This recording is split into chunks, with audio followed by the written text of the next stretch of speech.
You Talk family, what go on? What go on? This your boy D. And I got my dog, my brother, Mr. Larry Frank Jr. in the building. And y'all know how we start off every show. Larry Frank, it ain't no us. Without you, baby. Without you, baby. K Nation, what's going on? Larry Frank. Larry Frank. Yes, sir. How you doing tonight, sir? What's going on, sir? How you doing tonight, sir? Mondays are always usually a rough day, but man, when your team wins on Sunday, something about Monday is just a little bit easier. You know what I'm saying? It's a little bit easy, ain't it? You got something you want to ask everybody real quick before we get started, though. You got a question for everybody? Yeah. Since we all took an L on Saturday, we all suffered on Saturday. I figured, you know what? Let's just go ahead on and represent. If your squad won yesterday, if your NFL team won yesterday, represent, by some sort of gift. So, we Steelers won yesterday, and I saw your Raiders won yesterday. You see what I did? Yeah. This was not coordinated. We got together. It's like I came in here like this. I didn't even know you was gonna wear yours. You know what I'm saying? So this was not even coordinated. Yeah. So, for my, since y'all called us out last week, so let me return the favor. Please do. Calling all Dolphins fans. Hold up. Calling all Dolphins fans. I'm the team that gave Urban his first and maybe only victory. And I told y'all last Friday, don't be that team. I told y'all. See, y'all shouldn't call us out because I'm petty. Jeffrey O'Neal, George Lloyd. Yes. George Diaz, please come to the front. Come to the front. Yes. We need y'all right now. I'm going to the chat right now. There they go. Shout out to all of the fellas. If your team is 500 or better, raise your hand. Chris Malone, what's up, brother? What's going on, man? Chris Malone in the building. Brother Jay Blaze, what's going on, man? We see all the boys in the building, man. Shut up, man. Josh Ayers, what it do, man? Cuban Kane, man. He like he don't even want to make himself known tonight for some reason, man. Ain't that something, Larry Frank? Jeffrey O'Neal, I don't see none of them in the chat, man. And I know they in here, man. Show some love, man. Show some love. There go Jeffrey. There they go. Look at him. Hey, Cuban Kane, holla, go Piker. Boy, that's a groupie, ain't he? Ain't he a groupie? Why ain't he a groupie? Look at Jeffrey O'Neal. No we haters, yo. Ain't no haters. Where I come from, I was always told you a hater if you like if you get something that's good. Baby. Y'all ain't good, so ain't nothing to hate on. Tell them again, Frank. Baby. Where I come from, the golden rule of hating is when you hating, that means the team is good and you just can't stand it. Y'all ain't good, so trust me, that y'all ain't even a factor with your 1 and 5. Josh Ayers, let me show it to him real quick, John. Let me show it to him, Jay Blaze, man. Frank, show it to him, man. Show it to him, man. Listen, if y'all want some Dolphin hats, I can recommend where I get my Steeler hats. You know what I'm saying? T-shirts and all of that. Let me pump it for him one time, John. Let me start a little bit, man. Y'all, I could give a recommendation on where y'all could get some apparel, but bad as y'all look, you may not want to wear it because you're gonna get laughed at. I'm saying, man, especially you, Cuban Kane, man. Damn, man, Jacksonville over in London. I mean, come on, man. Jeffrey O'Neal, what happened, man? I don't want to hear from y'all no more the rest of the year, man. The rest of the year, I don't want to hear nothing. No more excuses for you guys. You ain't even a reputable team, man. We don't hear about the Dolphins. Josh Ayers, man, I feel bad for you. I think Josh Ayers a Jet, ain't he? Ain't Josh a Jet? He's a Jet. He a Jet, man. I'm sorry, Josh, man. Come on over here, man. I take you in Vegas, man. Larry Frank take you in Pittsburgh. I'm just saying, man. Larry Frank, let's get into it, man. It's Stu Talk, baby. Let's go, baby. Let's get into it, man. Let's go. It's you talk, baby. It's you talk, baby. Larry Frank, man. Mm-hmm. Oh my God, man. Saturday, man. Larry Back to Frank, reality, though. Damn. Yeah. Damn. I mean, Larry Frank, man. Talk to me, man. What's going on, man? 42-45, man. What's going on? Oh, hold on. Let me ask all these boys real quick, man. Jay Blaze, Jeffrey O'Neal, do you guys want to come in for 5 minutes tonight? If you do, let me know, man. I send the link. If you guys want to come in and join the chat for 5 minutes, let me know so I can send y'all the link. I don't know if y'all got my email I sent you today, but if y'all want to come on, man, just let me know, and I'll send the link real quick. Talk to me in the chat. Go ahead, Frank. Well, the best thing I can say is more of the same, more of what we've seen all season long. Poor preparation, more missed tackles. I think they had 23 more in this game, continuing to be the leading team in the nation in missed tackles, Right. missed angles. You made guys that shouldn't look like Heisman finalists look like All Americans. Chandler had 2 touchdowns. I didn't see the game live. I went back and watched the highlights and the replays, but from what I saw, I mean, just too many open holes. Howell looking like Michael Vick, just, Right. like he should not have done that, and just the missed tackles and bouncing, looking like a pinball going in the end zone. And, TVD with the slow start, but I'm not going to hold that against him too much because he's still a freshman. He's still getting his feet wet, but I want to start out a little different tonight. I don't want to start pointing out the negatives. I want to harp on some positives that I saw. Because we got to try to take something positive out of all of this. There's so much bad going on, okay, cool. Yeah, facts. I mean, the tackling was just horrible. But the positive that I saw, and something that I'm actually looking forward to moving forward, if everything can stay, I'm seeing where TVD is trying to establish chemistry with Keyshawn Smith, because I saw that he was really going to him a lot. Trying to go to him, yeah. He was trying to go to him a lot. So what I'm seeing with that is that's just going to take time in an off season. I think that could be a good combination, moving forward. If we get an improved offensive scheme, because he really was keying in on him a lot. Also, looking at how Rooster ran the ball and just how Rooster was kind of like that Swiss Army knife, man. He was just doing it all. I mean, he was running out the backfield. He was catching out the backfield. He was just showing out, man. Right. I tell you what, Rooster is, and looking for Chaney to bounce back from that ACL. We really got a bright future with those running backs, So late in the fourth when he's making plays, absolutely. And that goes back to the coaching. And another positive thing I saw, how about Cody Brown? When Cody Brown got that touchdown, how he was initially behind the line and stopped, and he kept chugging and was able to push himself in. Right. That's right. Positive too, So it all goes back to what we've been saying all season. We've been looking at these older guys and they haven't been cutting the mustard. These younger guys are hungry and they're showing it and they're talented. So, I'm looking at what they're doing and I'm feeling great because it's like, what, the future's looking bright, Let's see, J.O. I can see the talent we have on offense and what we can do if we had a real coach that can put the pieces together. Absolutely. True, I mean, listen, to credit what J.O. just said, let's look at something.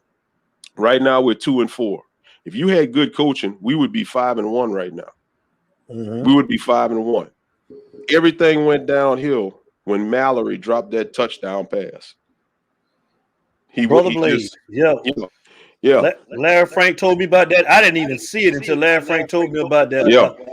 You can see JD, what's going on? JD? How you doing? But Davis in the building.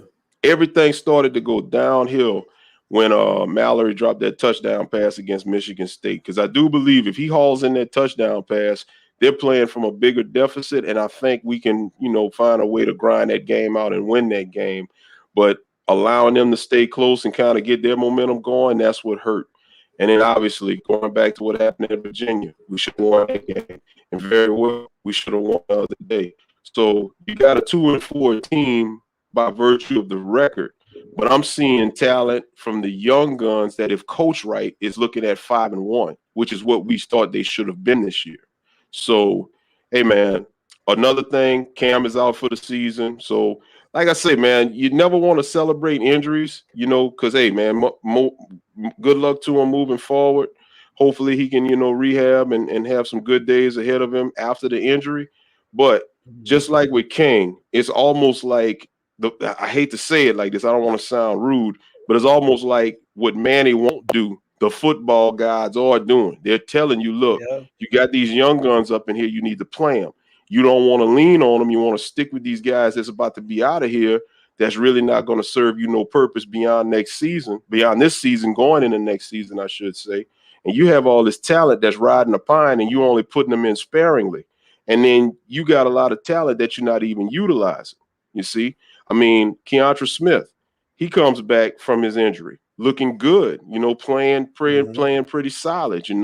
So I can't help but to be excited. And then you get Avante back this upcoming week against NC State.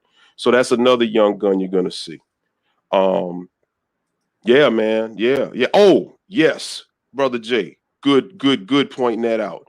So yes, Manny all but confirmed today that Pope and Wiggins will be going in the portal. Now, bye, because at the end of the day, they started off good as freshmen. They just declined. I don't know if they just the system. I don't know if they felt like, they were going to be entitled to be starters and then it was just going to be handed to them. But whatever the case was, they regressed. And guess what? They caused a lot of deficiencies with this team, in particular with this offense. So I'm like this, man. If you did all of this and you decide you're going into the transfer portal, then that tells me what type of character you got and how you care about this team and this and that. Because if you know you ain't making it, but your teammates under you are, you should be cheering on the team and cheering on them because they're your teammates. So pack it up and run. Hold on, Frank. Look who, man, man, we ain't seen our brother in a minute, man. Joseph Bernard, man. What's going on, bro? Oh, What's man, good, JB? I need to go get me a Powerball ticket. What's happening? I know, right? Hey, for real. Where JB been at, man? JB, what's good, brother? What's going on, man? It's been a while, man. Go ahead, Frank. I hadn't seen you. No, it's all good, man. Glad to see everybody. This is Manny defense. His hands all over this masterpiece. The defense sucks. I believe it's worse than the O-line. Manny has no scapegoat. And that's absolutely right, because when you look at this season, this same defense that Manny got credit for in 2017 that he's trying to run right now, what do you have? You have a 40 burger given up against Alabama. You have a 30 burger against Virginia, a 30 plus whatever burger against Michigan State. You have a 40 burger against North Carolina. North Carolina in 2 years has scored pretty much 100 points. 100 points in 2 years or whatever. Come on now. So I mean, what does that tell you? And at the end of the day, the tackling is horrible. The angles are horrible. Yes. Downs is a good wide receiver. Don't get me wrong. He's a solid guy. But Downs shouldn't have dominated the way he did. He shouldn't have made his name the way he did. Chandler, the running back. I thought we were done with North Carolina running backs when them other two guys went into the league. Javonte Williams. Right. When they went into the NFL after last year, when they set records down there in Miami, I thought we were done with North Carolina running backs. But you got another one, and once again, Kenneth Walker, if he wins the Heisman for Michigan State, he needs in his acceptance speech, he needs to thank Manny Diaz, because Manny was the one that got him going and was the catalyst for him to get on that roll to win. Because it started in Miami. Hey, man, listen, man. Oh, let me holler at Josh. Fam, I better just put in work and having high blood pressure. Hey, man, we want you to get better, man. Take care of yourself, Josh, man. Good to see you back, though, brother, man. Love you, man. Hope all is well, man. That's what's up, man. Absolutely. Take care of yourself. J.O. The Canes need to take a page out of LSU book and go ahead and tell Manny we don't need a service at the end of the year. J.O.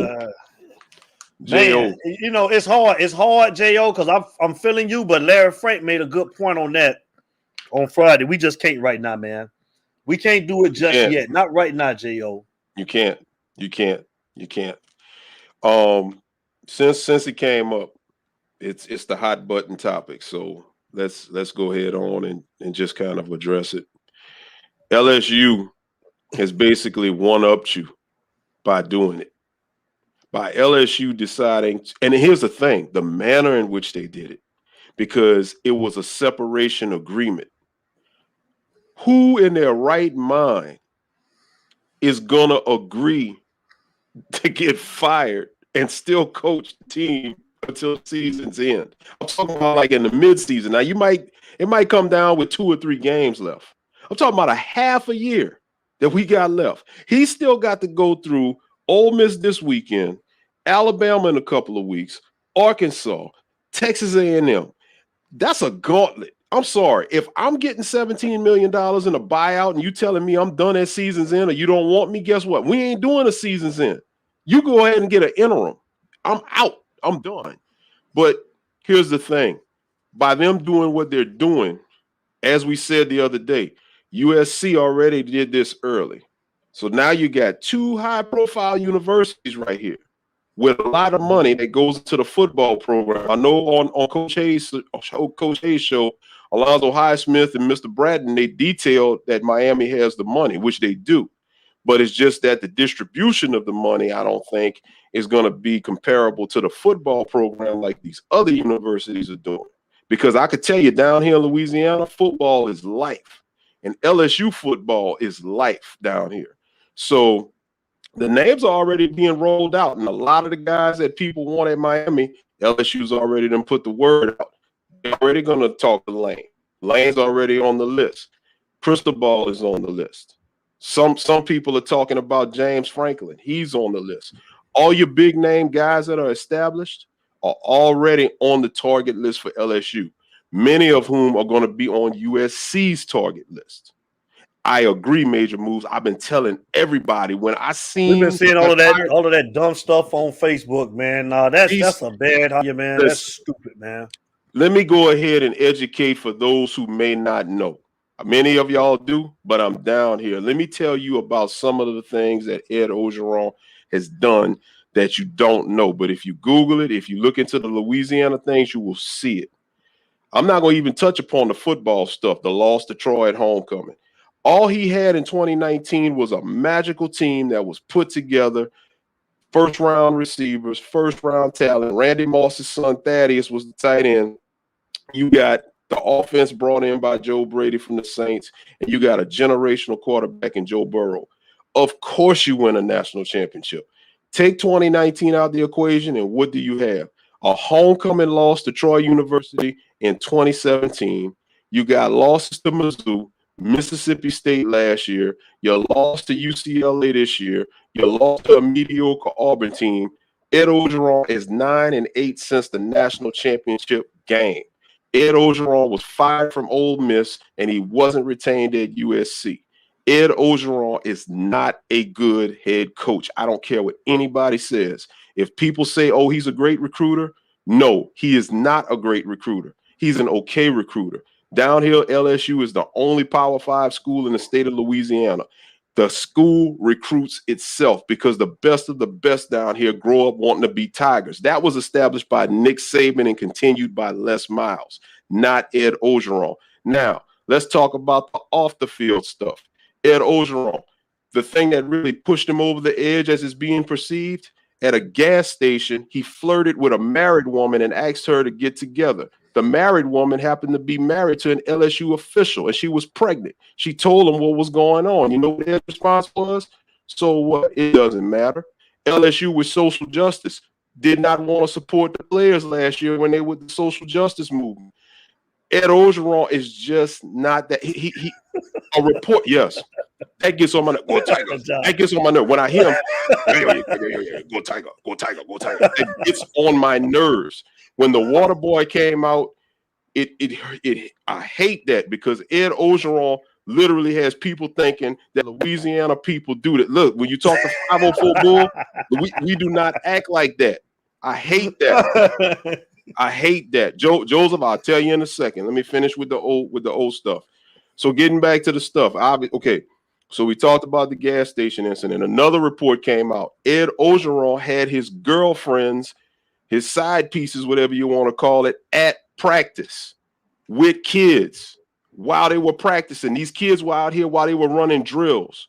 How do you have your side pieces out there with the tackling dummies? You do not do stuff like this.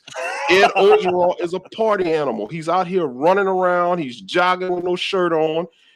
Man, when I saw people talking about O to the U, I text Devin. I said, man, I'm going to hold it till tomorrow night because I got hot like fish grease. Do not bring him nowhere near Miami. If you bring Ed Ogeron, he is Manny.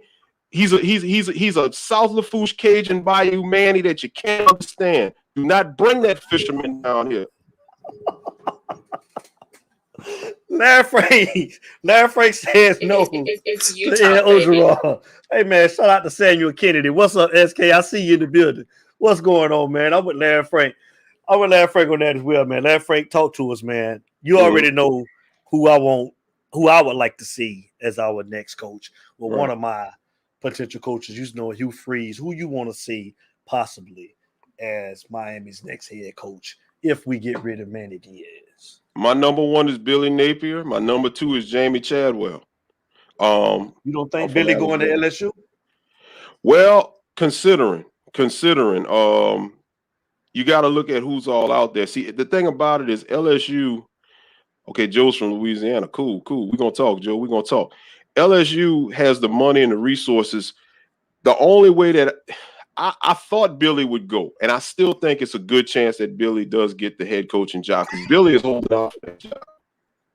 What he said? Auburn, beat Florida, Bama, Auburn. Cuban lost to Troy State for homecoming. He lost to Troy State for homecoming. The dude said when he lost to Kentucky, he did not know that they could run the football that well. He admitted that he does not watch film. I'm sorry. Is not. Nick Barrett, what's up, brother? What's happening? What's up, Benny? What's up, brother? Is just not. If you take away that, let me tell you something. If you take away that national championship, I'm telling you, you got Fisherman Manny. The reason why O beat those teams, I'm telling you, O had people around him. Another reason I don't like O likes to take control of the team just like Manny.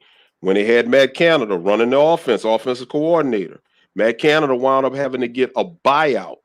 They had to part ways. Why? O would not let Matt Canada run his offense. Pretty much seeing that right now. O went got Bo Pelini. Bo Pelini was LSU's defensive coordinator in the mid-2000s. Football was way different. He hired him. They're paying him a buyout right now. Guess what? Under Bo Pelini, LSU had the worst statistical season in program history. Oh, no. Brother Jay, I'm good with Jess Simpson. I'm really good with Jess Simpson because Jess is proven. I get it. You know, I know what O did, and I know a lot of people has not won against a Power 5 opponent since last year. Well, that's true. But at the same time, O is going to wreck this program more than what he's done already. Lane Kiffin will use Miami to get an NFL job. He's not. That's true. They all at Lord though, SK though, man. They all gonna go to the bag at some point. I think, man. But yeah. Lane Kiffin, man, I still think that's an upgrade. If we can get him, I say get him. The key to getting a guy like Lane Kiffin or any coach that jumps to the NFL is to get assistance, get an identity, kind of like what you saw at Baylor, you know, a couple of years ago. You know, you get guys in there. And they're winning. Hold on, Larry Frank. Not to cut y'all. Hey, y'all. That's our producer, man. Marquise Judge. That's King Judge, man. Shout out to King Judge. I want to say, hey, listen, y'all. I want to say thank you to all of you guys, man. It's about to be 2 years on the 26th next week, y'all. And I want to give our U-Talk family a hand. And I want to say thank you guys for all of your support. We have reached 10K subscribers, y'all. 10K, and we don't even promote it like that over here, man. And I just want to tell all of you guys, thank you that's been rocking with me from day one, man. Shout out to Larry Frank when he was in the chat before he even came on the show, man. I want to say thank you to you, brother. I want to say thank you to all of you guys, man. When we had 1 or 2 people, and man, we had only like 20 views, man. Now we got 10,000, we got 20,000 views. So thank all of you guys, man. Brother Jay Blaze, like I say, Larry, start calling some names. I want to shout out everybody, man. Start calling some names. Man, I'm gonna let you go bite, man. Brother Jay, Cuban, Jeffrey O'Neal, George Diaz, Benny Barrett, Trevor, Queller, Jamal. I mean, the list goes on, and even to the new ones that have been coming in. 10K, y'all. We over 10K. And like I say, we don't even promote it like that, man. I be forgetting to even say subscribe and all of that stuff. And I want to thank all of you guys, man. Our 2-year anniversary, man, next week on the 26th. That when I started doing this, man, all of y'all have been special. I appreciate all of y'all, man. Thank you very much, man. You know, it ain't easy. Man, shout out to Footballville, Coach Hayes, all of you guys, Samuel Kennedy. SK, my boy, like I say, man, I know I'm going to miss some people, man, but when you come up, I'm going to call your name, man. Josh Ayers, man. Joseph Bernard. I remember all of y'all from day one. Jeffrey O'Neal, what it do? All of y'all. Cuban Kane. JD, my boys, my brothers. Thank y'all. I love all of y'all, man. Thank you for your support, man. Larry Frank, carry on, big dog. Yeah. Nah, man, I'm like I say, just to wrap it up, I mean, I just don't feel like, O is that dude and O should really, be given consideration as a first choice. Getting back to what we were saying, the people I like, I'm biased. I ain't gonna lie, because I'm seeing what Billy Napier is doing at the University of Louisiana. But I'm not against Jamie Chadwell. Jamie Chadwell, Coastal Carolina. A lot of people don't like him. A lot of people like, man, he ain't proven. This guy just took a program that just came into existence. And right now they rank number 15. And he's done it for a couple of years. He showed. I'm looking for somebody that's got order. I'm looking for consistency. I'm not looking for a one-hit wonder. Mike Norvell at Memphis was a one-hit wonder. Scott Frost at UCF was a one-hit wonder. So, I mean, when you get those one-hit wonders like that, heck, Coach O was a one-hit wonder, with that national championship, If you do not want a coach that's been fired. If you're going to hire a coach that previously coached at another place, if he walked away, if he quit, if he left on his own terms, but he was successful, that's one thing. But you don't want to, and that goes in any NFL too, because you're seeing it all the time. You just don't hire a coach that's been fired, because my philosophy is this, just my belief.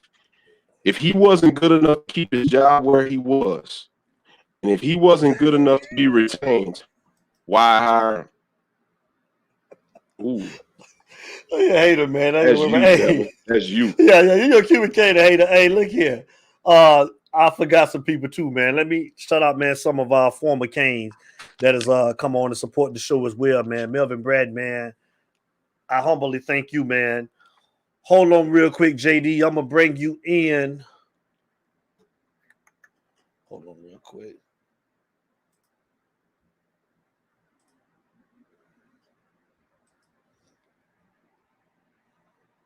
It's you talk. Caller, state your name and where you're calling from.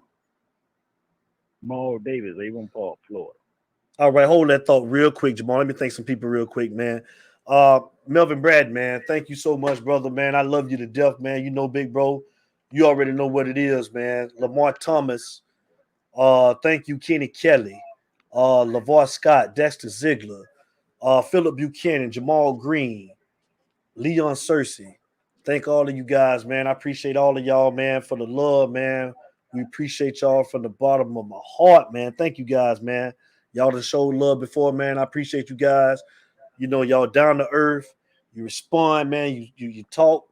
Thank you guys, man. I appreciate all of our former Canes, man. Alonzo Highsmith, all of you guys. Thank you, man. Jamal Davis, what's going on, man? Not much, man. Congratulations on the 10K. Man, brother, I appreciate it. And thank you, man, for being a day one supporter. Also, my best friend. I really appreciate it, man. You told me to do it, man, and I did it. And I appreciate you, man, with the encouragement, man, and making me go forward with doing it, man. Thank you, bro. All right, fellas, let's get to this coaching thing, man. Me personally, I think you need to look for somebody that's going to be able to compete with the SEC. Because, I mean, man, the SEC tough, man. You need a coach that's going to be able to compete. I mean, you naming all these other coaches, but look at the divisions they playing in. It's easy to win over there in garbage. Like everybody hollering Cincinnati. Who they playing? Yeah, I agree. I mean, Luke Fickell. When they come play, right now Cincinnati ain't better than Alabama. And they finna be ranked number 2. Yeah. I mean, the whole college football down to me, like I said, it's 2 legit teams, Larry Frank, in my opinion, Alabama and Georgia. That's just me. That's it.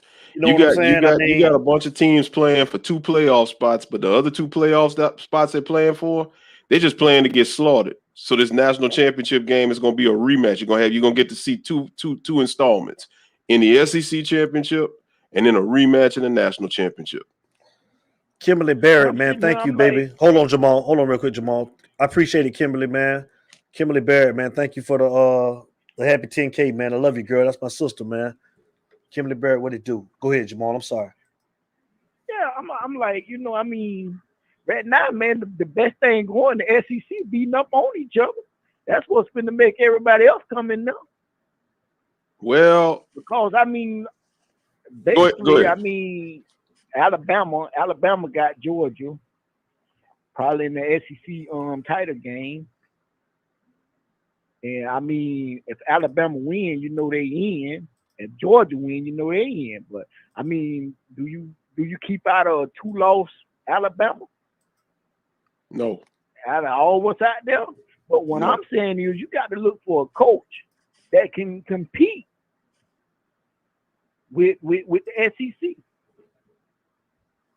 I mean, that's what I'm thinking about. Because I mean, you sit here and you call all these other coaches, but who they playing? And that's one of my reasons why saying I wanted somebody with some type of Power 5 experience too. I mean, that's just me. What you was gonna say, Larry Frank? My thing is, if you're looking at the landscape of the just the coaches overall, you got to look at what they're doing. In other words, you have to look at the just the order that they're bringing from team to team. That's what you have to look at. A lot of people are high on Cincinnati's coach on Fickell because of the consistency that he's had. But I agree, Cincinnati will not win against a Georgia. They will not win versus a Alabama. But you have to give Fickell credit because he's doing more with less.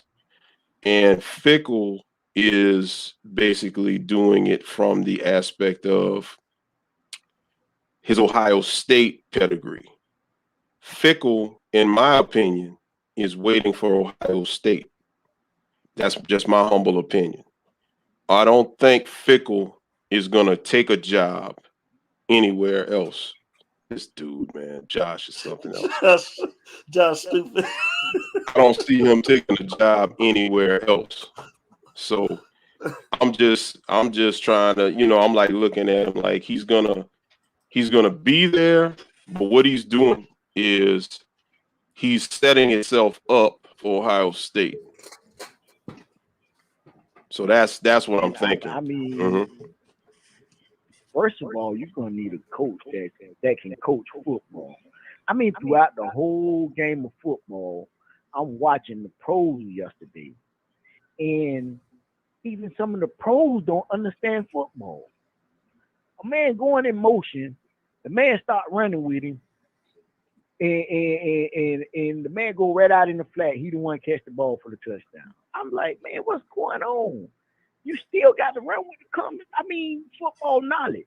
It's a lot of them don't have football knowledge now. Right. That's coaching. That's all coaching. Yeah, it's on every level. Well, right. You got anything else for us, JD? We're finna get ready to get out of here. No, I clear the line and let y'all boys go. Okay, man. But you got to have somebody that can compete with the SEC, because I mean, right now they're the toughest division to me. Yeah, but hell, like QB can't say, we can't even win in the ACC, so we need to worry about that first. Right. Right. So hey man, I'll let you in a minute, man. All right, man. Later. Hey, that's facts. That's It's all facts. it's you QBK talk, hit it baby. on the head, but I'm serious. But hey, man, what's up, Chaos fans? What it do? What about Georgia, DC? You know, man, Georgia look good right now, man. But again, it goes back to what Frank said. I just don't want somebody that's hot right now. You know, I want somebody Yeah. that's proven, man. You know, that's my only thing, man. And I'm on Hugh Freeze, man, Chaos fan.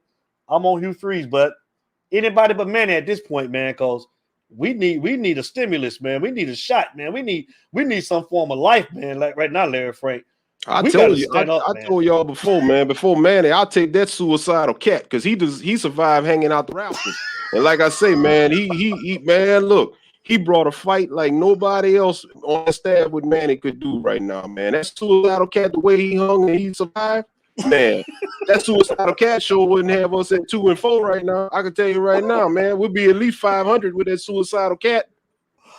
We That cat got a had caller heart. coming in, man. Let's We got go. a caller, y'all.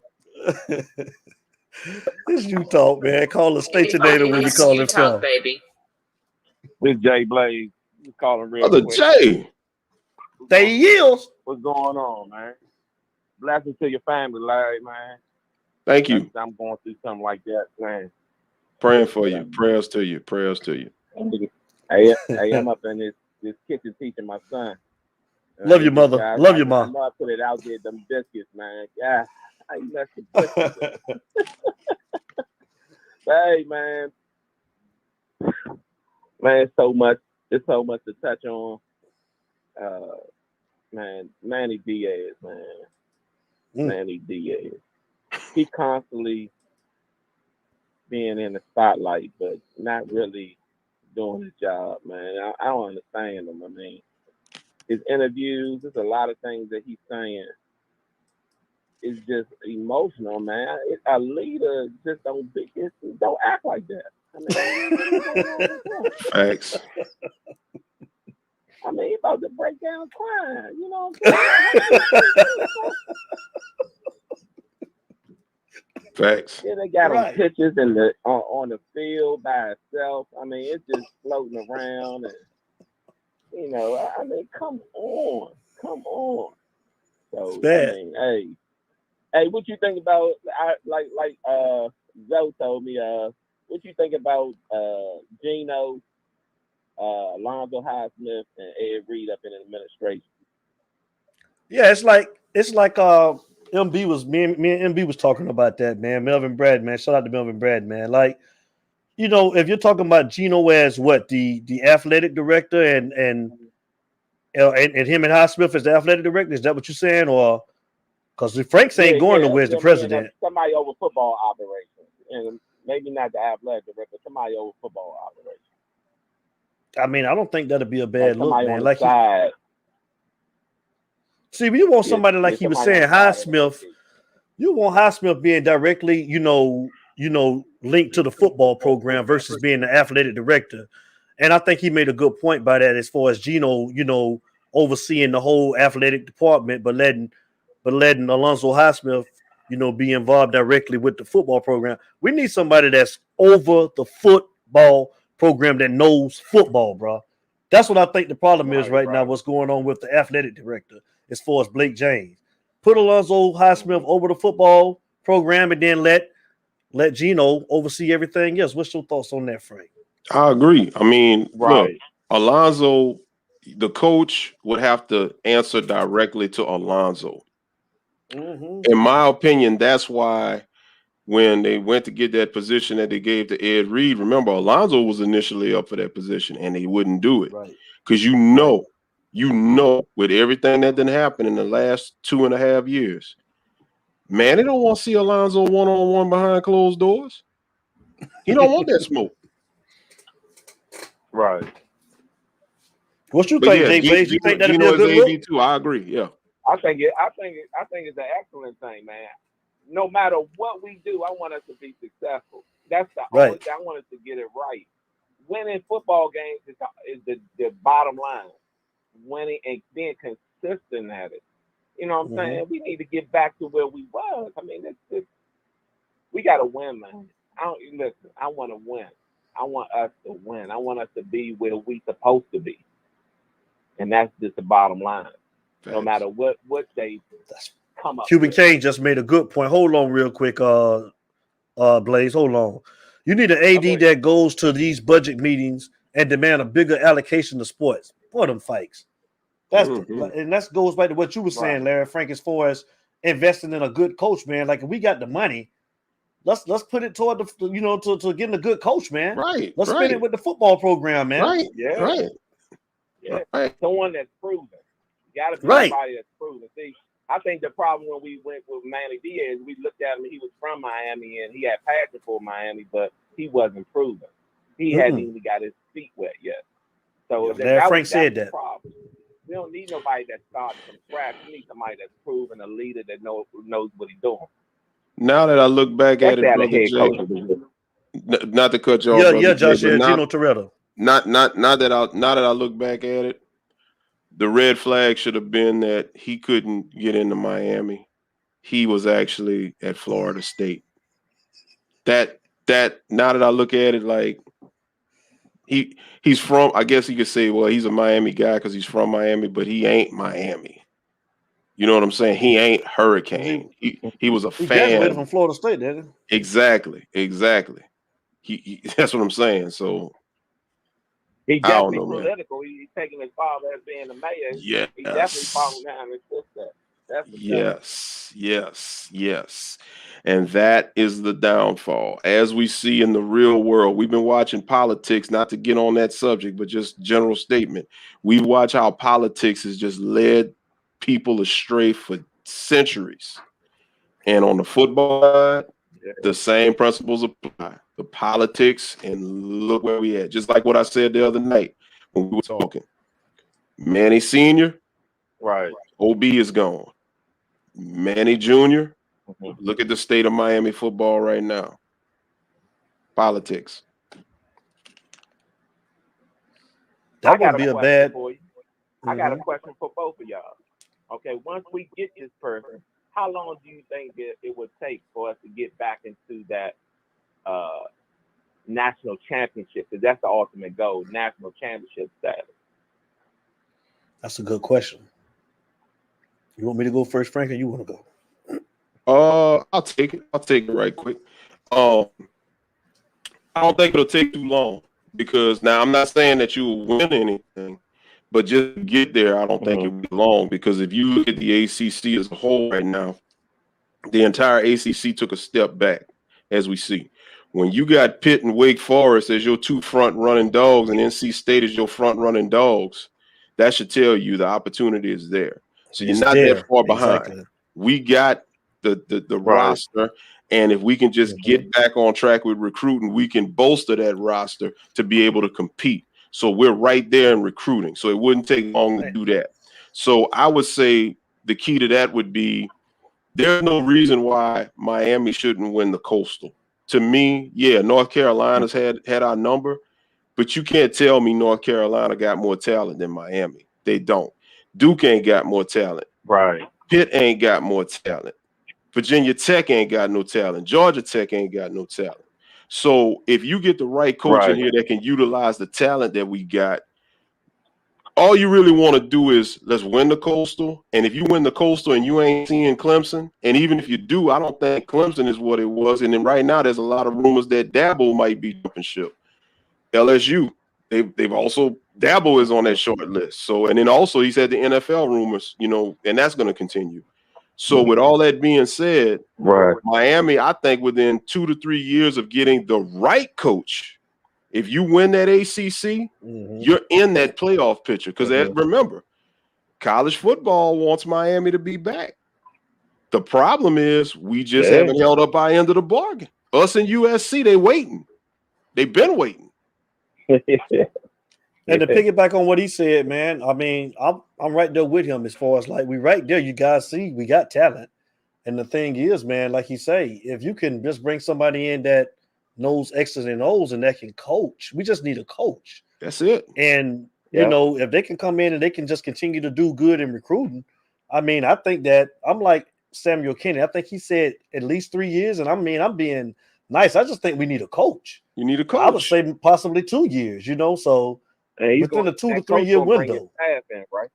Right. gonna keep the staff, or is that coach gonna bring in his staff? He's probably gonna like evaluate everybody that's on staff, and he'll probably get rid of most everybody. Like right now, I don't know how true it is. I know you're closer, way closer than we are, but I've heard and read that, and it's just rumors, so it's nothing confirmed, that T-Rob and Manny had issues, and T-Rob walked out of a meeting or whatever. So it's possible that T-Rob, might want to leave or whatever down the line. But like we said a couple of weeks ago, guys I would keep off this staff would definitely be, if a new coach, would definitely be T-Rob, VD. I'd keep Jess Simpson, all that on the defensive side. Everybody else, shoot. Right. What's his name? Packy. All of them can go. You don't need them. Right. On the offensive side, I'd go with Likens and the running back coach. I have to give Darren Justice a strong look, because previously he's worked with what he's had. But once again, I think you'll see definite changes at the offensive coordinator position. I think you'd get a quarterback coach up here. I think Rob Likens, you probably could give him a vote of confidence, because it ain't his fault that 6 and 8 drop all those passes. Whereas you might come down on him for 6 and 8 dropping passes, you got to give him props for the young guns starting to step up and show up. That's right. So you got to give him What about the consideration. D coordinator position? Now What about the D coordinator? that is up for debate, because one, you'd have to see what kind of scheme you want to have. I'm pretty sure whoever comes in here ain't gonna run the same 4-2-5 or whatever. That's gonna change. You know, as that's gonna change. So obviously Miami made his listen, they made their money and hit pay dirt off of 4-3. We all know 4-3 was where it was at. So that's gonna kind of be a tough call. I can't think of anybody from a premier program like a Georgia or Alabama or even Brent Venables at Clemson taking the same position, because that's a lateral move. Go ahead. The staff is just as important as the head coach. Those assistants is very, very key, especially when you're getting down to coaching in detail. Now, there has been times in the previous years where the offense was clicking, but the defense wasn't. And when the defense was clicking, the offense wasn't. So we definitely got to get it right when everything match up at once, when we have a good offense and a good defense with a leader at the helm. Right. That's Pikes. That's important. And to piggyback off of that, the last time that I remember Miami having a complete offense and defense, now for games, it was 2017 against Notre Dame. That was just total domination. You had it on both sides. Last year against Florida State, that was total domination. You had it on both sides. But you need it for more than just individual games. You need to get that trend season after season after season. See, that's how the ones that's winning titles and going to the playoffs is doing. See, Oklahoma, unfortunately for them, they got a nice offense, which is good enough to get them to the playoffs. But they read that comment, not to cut you off, Larry. Read that comment right there, Larry. He just made Negus Marwin. He just, I think I'm pronouncing your name right, brother. Read that comment right there. Any coach that end up with players that's left in terms of this young talent, if they halfway decent real coach, then they can make the ACC championship year 1 and playoffs year 2. I agree. And guess what? Mel Tucker is proving that theory right there. Mel Tucker is proving that theory right there. Good point, man. Negus Marwin, man. Good point. Hey, Sigmund, what it do, man? Thanks for the donation. We appreciate you like always, brother. Thanks, Sigmund. Mr. Frank. Yeah, I'm letting another call to get on. Okay, brother Blaze, man. We appreciate you like always, and thanks for your support, man, from day one. Thank you, brother. And thanks, bro. And, man, much love prayers up to you. Prayers up to you, bro. Oh, you too, man. You too. All right. All right, love you, brother. All right, later. That was brother Jay Blaze, y'all. It's you talk, baby. Mr. Frankie D just got on. I don't need any info on him. Is there a chance he sticks it out with a new coach? I think so. I think so. And see, that was a point that Jay Blaze made that I was just like, that's going to be hard, man, because you feel bad for T-Rob and guys like that, because you know that Manny is running the ship. So, you know, they haven't even been fairly evaluated You know what I'm saying? To even be, saying that either they're doing a good or a bad job. And I just think they haven't gotten a fair shake, man. So Yeah. I would love, and we know that T-Rob is better. This ain't even T-Rob that we're looking at. This is Manny defense. Cuban Kane asked the question as far as who defense was better, Manny or Blake Baker. It's It's the Manny same. defense. It's Manny's the same defense. damn defense. It's Manny's. Blake took the heat for it, but it was Manny's defense. Man. Cuban Kane stupid. And I like the Jags dominated the Dolphins, right? Ooh, my bad. I mean, I was thinking out loud. My bad. Low blow. Hold on. Let me tell you what it is. It's you talk, baby. Cuban Kane, we messing with you. SK, what you say? It all measures up when you're recruiting both sides of the ball consistently. Hey, absolutely. You are absolutely right. And you know what? That's right, Sam. You're kidding. To speak off of that, to make a point, if you look at what they have been doing lately, right? They've been missing. Manny is a pilot. They've been missing on the linebackers. They've been missing on the linebackers. Now, on the D-line, you got Leonard Taylor. I think you done lost Shamar Stewart. I mean, I wish we could have got him. I'm holding out hope that maybe, hey, who knows, maybe a miracle could happen, but I think he's gone. But you have been pretty much getting some D linemen. You've been targeting some.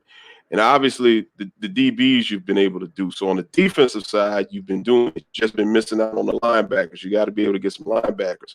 On the offensive side, you've seen what you just got with these 3 wide receivers, these freshmen, and you see the running backs that we got and the quarterbacks that we got. So you need to get linemen on the offensive side. Tight ends, we're okay right now, get some more, whatever. But when it's all said and done, I think on both sides of the ball, they are recruiting. They just got to put it all together, target the right guys. And this is the thing that I think a lot of people don't realize. When you recruit, I think a lot of people get lost in the fact that you're trying to recruit the best players, okay, the 5 stars and all of that. Sometimes you got to remember, it's not necessarily the best players, but get the best players for your system. And I think that's where Manny done missed out. I don't think Manny knows his system or what kind of system he wants to run. He's high on getting the best players, these 4 and 5 stars here that's rated high. But are these guys that's the best players? Are they the best players for his system? His system, right. And I think that's where he done fell short. That's a good Case point, Derrick King. He's a good quarterback, but not for Lashley's system.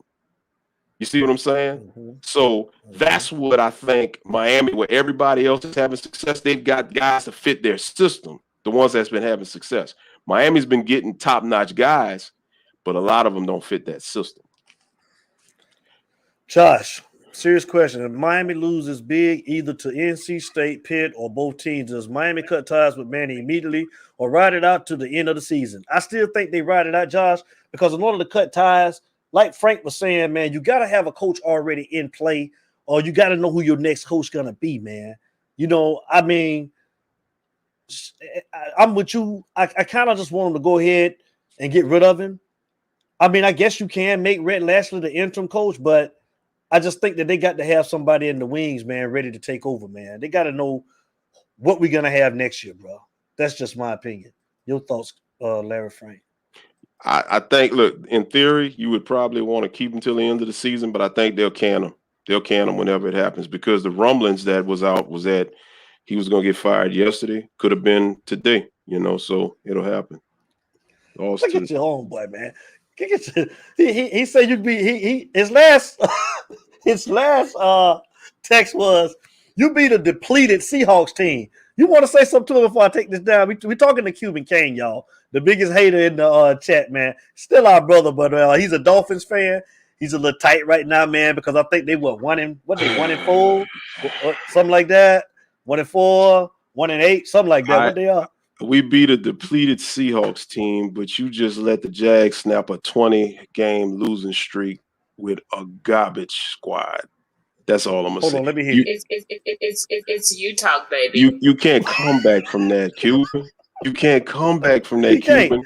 I told you on Friday night. See, you started this because you call out my started. We didn't say nothing. I told you, don't you lose to Jacksonville. I told you that, but you ain't want to listen. You ain't want to listen. Hold on. Go ahead. Andres, hold on, Andres. Hold on real quick. Read this one right here, man, Frank. I don't know, Andres, man. The kids playing hard, but the kids are hungry. I don't think it's because of Manny. That's just me. I think they're gonna wait only because the kids still playing hard for Manny. That's just my opinion. I agree. No, I share that opinion because I feel the same way. I don't think they're playing for Manny. I think they're playing for the future. They know the upperclassmen are out of here. And the freshmen coming in are going to have to take their spots. They're trying to establish themselves. Yep. I don't think it's about me. I really don't. Samuel Kennedy, what up? When you're recruiting, you have to get the kids that are hungry and willing to do whatever it takes to help the team and stop get those small linebackers. Yep. We got to get back there, man. And that used to be our staple of our team with the linebackers, man. I just don't know why we can't recruit linebackers. Good linebackers no more, man. I think that type. You're a Bucks fan. Oh, but I got a good one, and I'm so glad he said this. I meant to say this at the beginning of the show. Zell Morris, I got you. Boy, Bolden needs to go back into the trend. Boy, I'm so sick of him, but he is the most overrated height. Did you say Morris? Did you see Zell? Did you see that play where it was on the long run? He ran up behind Couch and he could have made the tackle on that first touchdown run.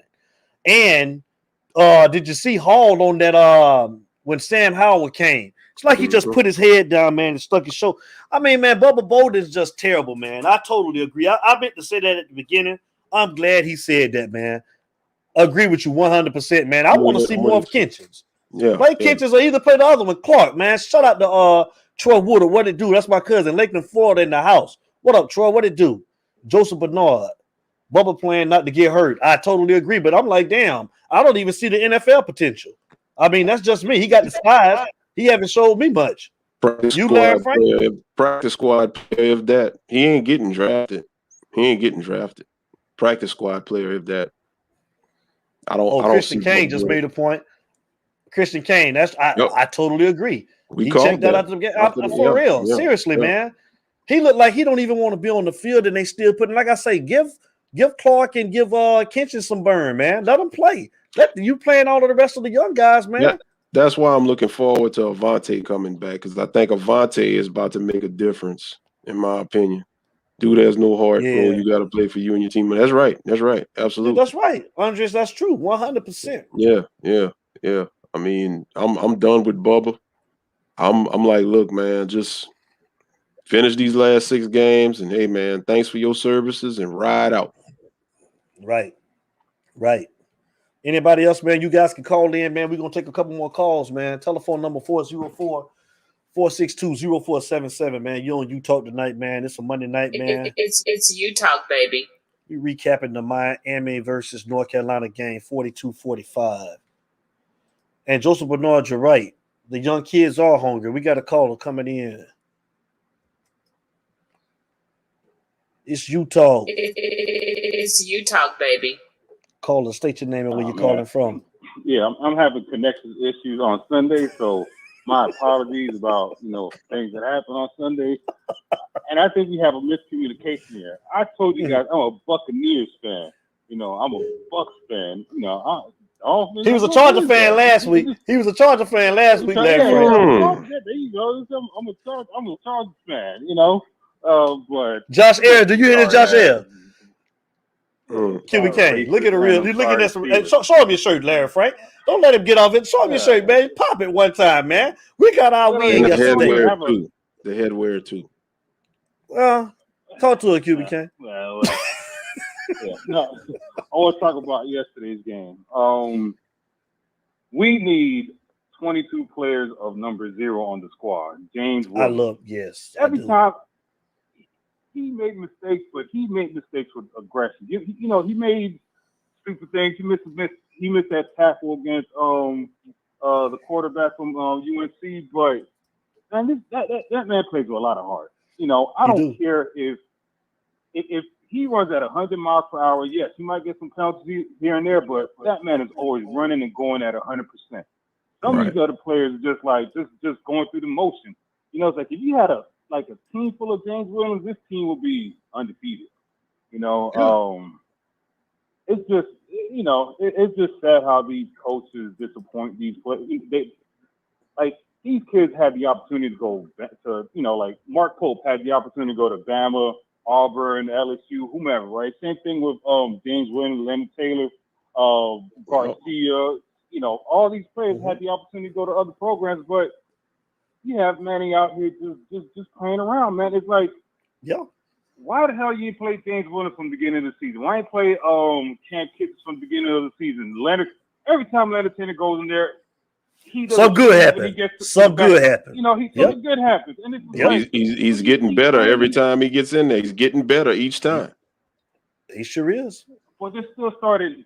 I mean, my thing is like what I always told people, when you step on a basketball court or football field, whatever, you know day one who's a boss and who's not. If your player needs to develop at a D1 program, they need to go ahead and transfer to a lower tier program. When you come to Miami, you need to be ready to play. This is not a Wake Forest. This is not an NC State. This is not a Pittsburgh where we're going to depend on you when you become a senior. No, if you're going to run your program like that, you cannot be at Miami, right? You just can't do it. And Alabama, if you don't show out year 1 or 2, guess what? You're out of there, because what does Nick Saban do? As soon as he recruits you, he goes next door and starts recruiting that other kid. You better say it. To replace you. You know? Say it. You know, I mean, hell, look at Oklahoma. Oklahoma quarterback was what? He was Heisman candidate. He messed up. They brought that freshman in, and it's like, hey man, I gotta protect my first of all my salary, and I gotta protect the program. Now he's trying to protect I don't know what. I'm like, hey, man, these kids. First of all, these kids ain't loyal to you, because once they get the opportunity to go to the NFL, they'll do it. Once they get the opportunity to transfer, they'll do it. They'll do it. What you need to do, Manny, is play your best players. Stop playing it. Stop. He's still doing it with seniority thing, because number 26, good Lord, that's another dude that just. I wish number 26 had just jumped on the board for number 8 and number 3, man. I'm like, yeah, Lord, right. Like, and why is he still wearing that number? I know, man. I don't know. I know. And the Miami social media, Instagram, like, they just need to quit. Just retire. Like, how the hell could Washington retire his number before you do? Like that. Thank you. This program's been pretty much. This program's a little bit disrespectful. You kind of ask me. It's a lot of strength. Preach. We win national championships, and we have no statues of our football players. Like, what is that? Right. We won 5 national championships, and we weren't able to keep the damn Orange Bowl. I'm not saying the Orange Bowl is a great thing or whatever, but what did you do with all this money? This program obviously disrespects and does not like football. You know, and it's like, you're going to need some, like I said on the message, you're going to need somebody that's going to go in there and fight for the budget, and you're also going to need somebody in there that's going to fight for the respect of the football program.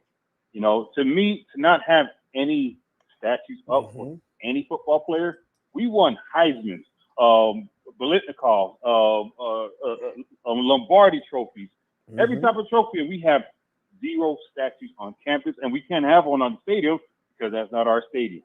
You know, and this program, I don't know what it needs. I'm not, you know, we could all say what this program needs, but we don't get paid for this. You know, right? The University of Miami needs to get off their ass and pay the person that knows what, you know. Hell, you might have to hire Jimmy Johnson to be a consultant. To be honest, you might have to call Jimmy Johnson and say, in order for you to get this job, the final interview is with Jimmy Johnson. That's it. The irony if Jimmy Johnson doesn't bless you, you cannot be the head coach of Miami. Point blank, period. Jimmy Johnson don't play that. Jimmy Johnson was a guy that told players, your scholarship is renewable every semester. Hold on real quick, Creed. D, what you mean trust the process, D? I want to you gotta go in a little bit more deep with that, but no, what you mean trust the process? Talk to us. All right. Right, that's what I'm saying. I need you to go a little bit deeper than that, D. Come on. Y'all done let Al Golden. Go ahead, QBK. That's pretty much it. You know, I don't know. To me, I've been saying this for a long time. I think Miami should have got Mike Gundy a while ago. And you know, and at this state, this program needs some discipline and a guy yes, like sir. I'm not a big Greg Schiano fan, but you need something like that at this time. This program's a little bit out of whack. It needs some structure. Everybody's like, get rid of the turnover chains. I'm like, what turnover chains? They don't even come out. You know, like retire the turnover chains. I'm like, they don't need to come out. So retire what? We're not retiring anything. You know, barely score touchdowns, barely score, barely get interceptions. So, but I don't know. This is just a mess. Just to see NC State and Pitt doing good, and Miami and Wake Forest and Miami doing this, and Clemson having a down year. This is a little bit sad, you know. Preach. And you know, we just got to do something. But this was our conference for the taking. You're right. Yeah, and then Clemson down this year. Hugh became Clemson down. Yeah, we should have won this thing. You know, I told people. I don't know if you guys have ever been to Clemson. There's nothing at that school. I don't know how they have to be playing Clemson. If you go to Clemson, it's literally the school and that's it. There's nothing else there. I mean, I tell people the two programs that are going to die is going to be Clemson and Alabama. Once Nick Saban leaves Alabama, Alabama is going to be Kentucky, and once Dabble leaves Clemson, Clemson's going to be probably Duke or something like that. Because if you ever been to these places, there's literally nothing there. Right. But besides that, my final take is Steelers suck and the racists suck. He go hang up. He a punk. It's you talk, baby. But he's still watching. Guess what? We suck, but we're better than you. Yeah, say it again. Hold on. Say it again. We may suck, but we're better than you. Because where I come from, 500 is better than 12, whatever, 1.5. Right. It's you talk, baby. It's you talk. Call a station, baby, where you calling from. Man, this is my own. You read my old comment earlier. I'm calling right down here from Miami. Who this? League is my one. You read my comment earlier. Oh yeah, he had the comment earlier. My name right too, so I was surprised. Oh, okay. Oh man. Okay, man. What's going on, big dog? How you doing? Man, happy with life. Sad about my team. All right, bro. We all are.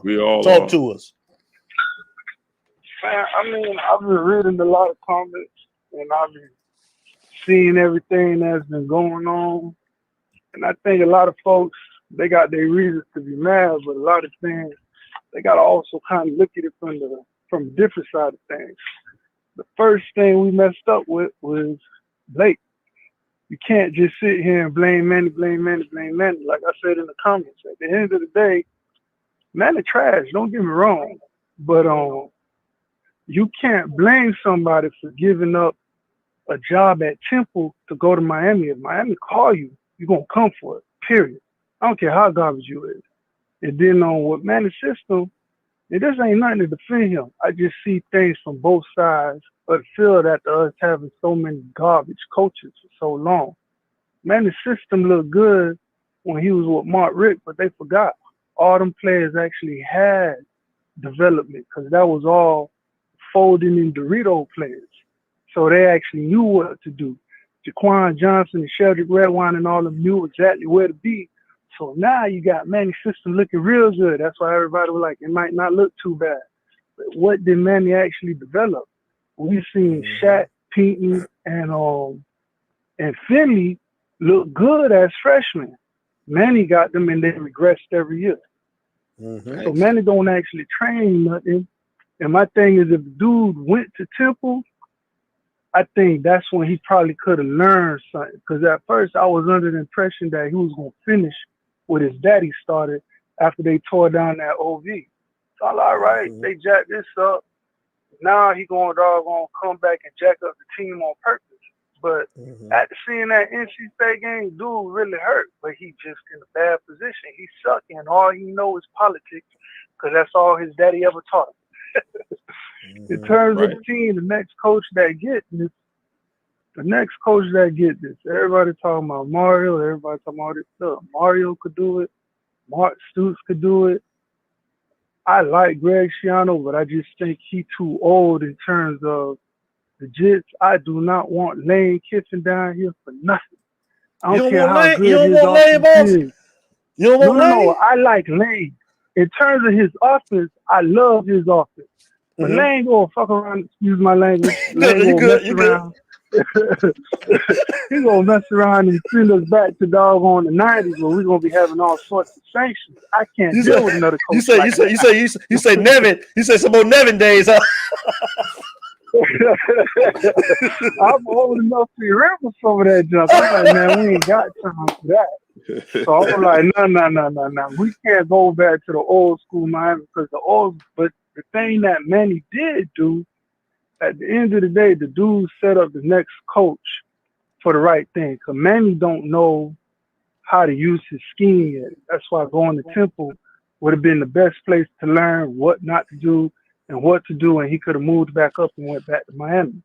But the players, this is the first coach in years since after, let's say, Randy Shannon, that I seen that actually recruited Miami-type talent. Look at doggone how fat Brewster, Brashard, Romello, all them boys, that's old school Miami speed where you just gonna put the ball up and we're gonna burn you. Catch me if you can. Yes, sir. You got doggone Jay Williams, Avante, them dogs, they trying to knock your head off. So in terms of recruiting, the dude do know who to recruit. He just do not know how to train them, and he shot himself in the foot because he got a bunch of monsters around him in terms of experience that when you don't listen to Ed Reed, when you don't listen to Bob Shoot, when you don't listen to T-Rob, you a donkey, man. That ain't nobody's fault but you. Yes, sir. Great They point, can't, sir. they sitting here blaming Manny for everything, but I'm like, I told them boys, I was talking to my uncle today, they obviously must be training them boys somewhat right. Because how can James Williams, a true freshman, come into the game and take all the right angles? How can Cam Kitchens, a true freshman, come into the game and take all the right angles? But you got sorry-ass Bubba Bolden always taking the wrong angle. That ain't the coaches. That's him. That's him. You got all the other DBs.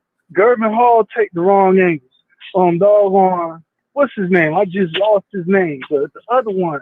I ain't even worried about him. All of them take the wrong angles. But DJ Ivey, there he goes. He never do nothing right. But look at Takori Couch.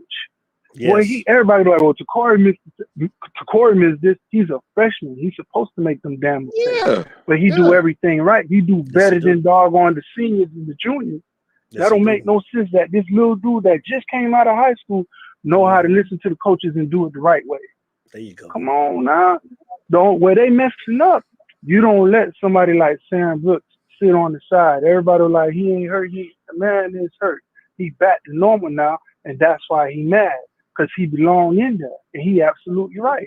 They ain't playing the right players. Man, he sat there with that seniority crap for too long. He followed in Mark Richt pathway, and you see where that got him.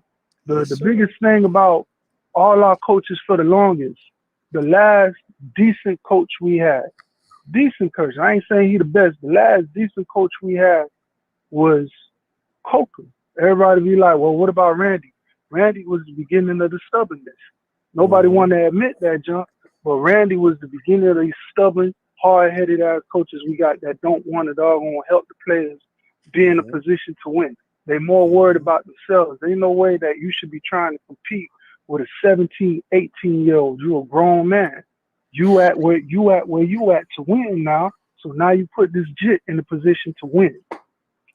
I'm like, man, look. Well, we love it. I heard a lot of Thanks, boy. Man, I've been watching us win for the longest, man. I know what winning is. And then they sitting there talking about what Alabama did that. Them boys had to create them systems because they watched what Miami was doing. Everybody like, well, how Nick Saban got all these analysts? Look at what doggone Butch came in. I told people Butch was not the greatest of coaches. He was just the best doggone general. He knew where to put all his pieces and let them do their thing, and he demanded excellence. They getting the clinic tonight. Come on. Speak on it. Speak on it. Mario did the same damn thing while they sitting there talking about smart. Look, any man that could go into FIU that don't get nobody and make FIU a household name, make them actually compete and put people in the league. Because if they like, oh, you ain't put no man, then why they keep saying T.Y. Hilton name? That man know what he doing. He a system builder. He gonna bring your program to a championship. Mark Stoops ain't even recruiting down south no more. They don't even know your boy just recruiting Midwest and up north, and he got them boys playing like they from down this way. So it's at the end of the day, Manny a baby.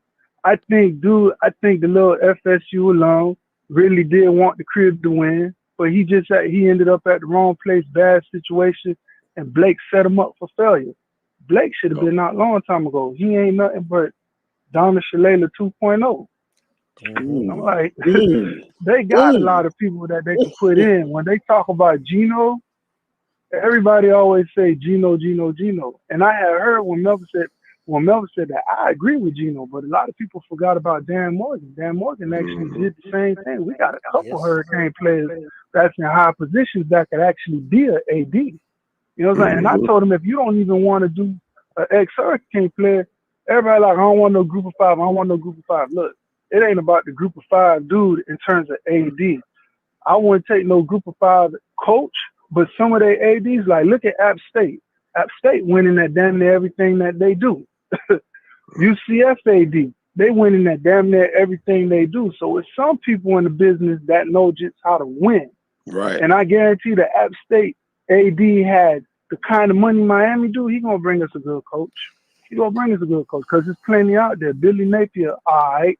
I don't think the dude gonna bring us no championship, but I guarantee with the talent that we got, he'll give us 10 wins. We'll be in the ACC championship. We won't finish less than 10 on the season, and we're not gonna lose the bowl game. And I see a lot of people still hate Blake.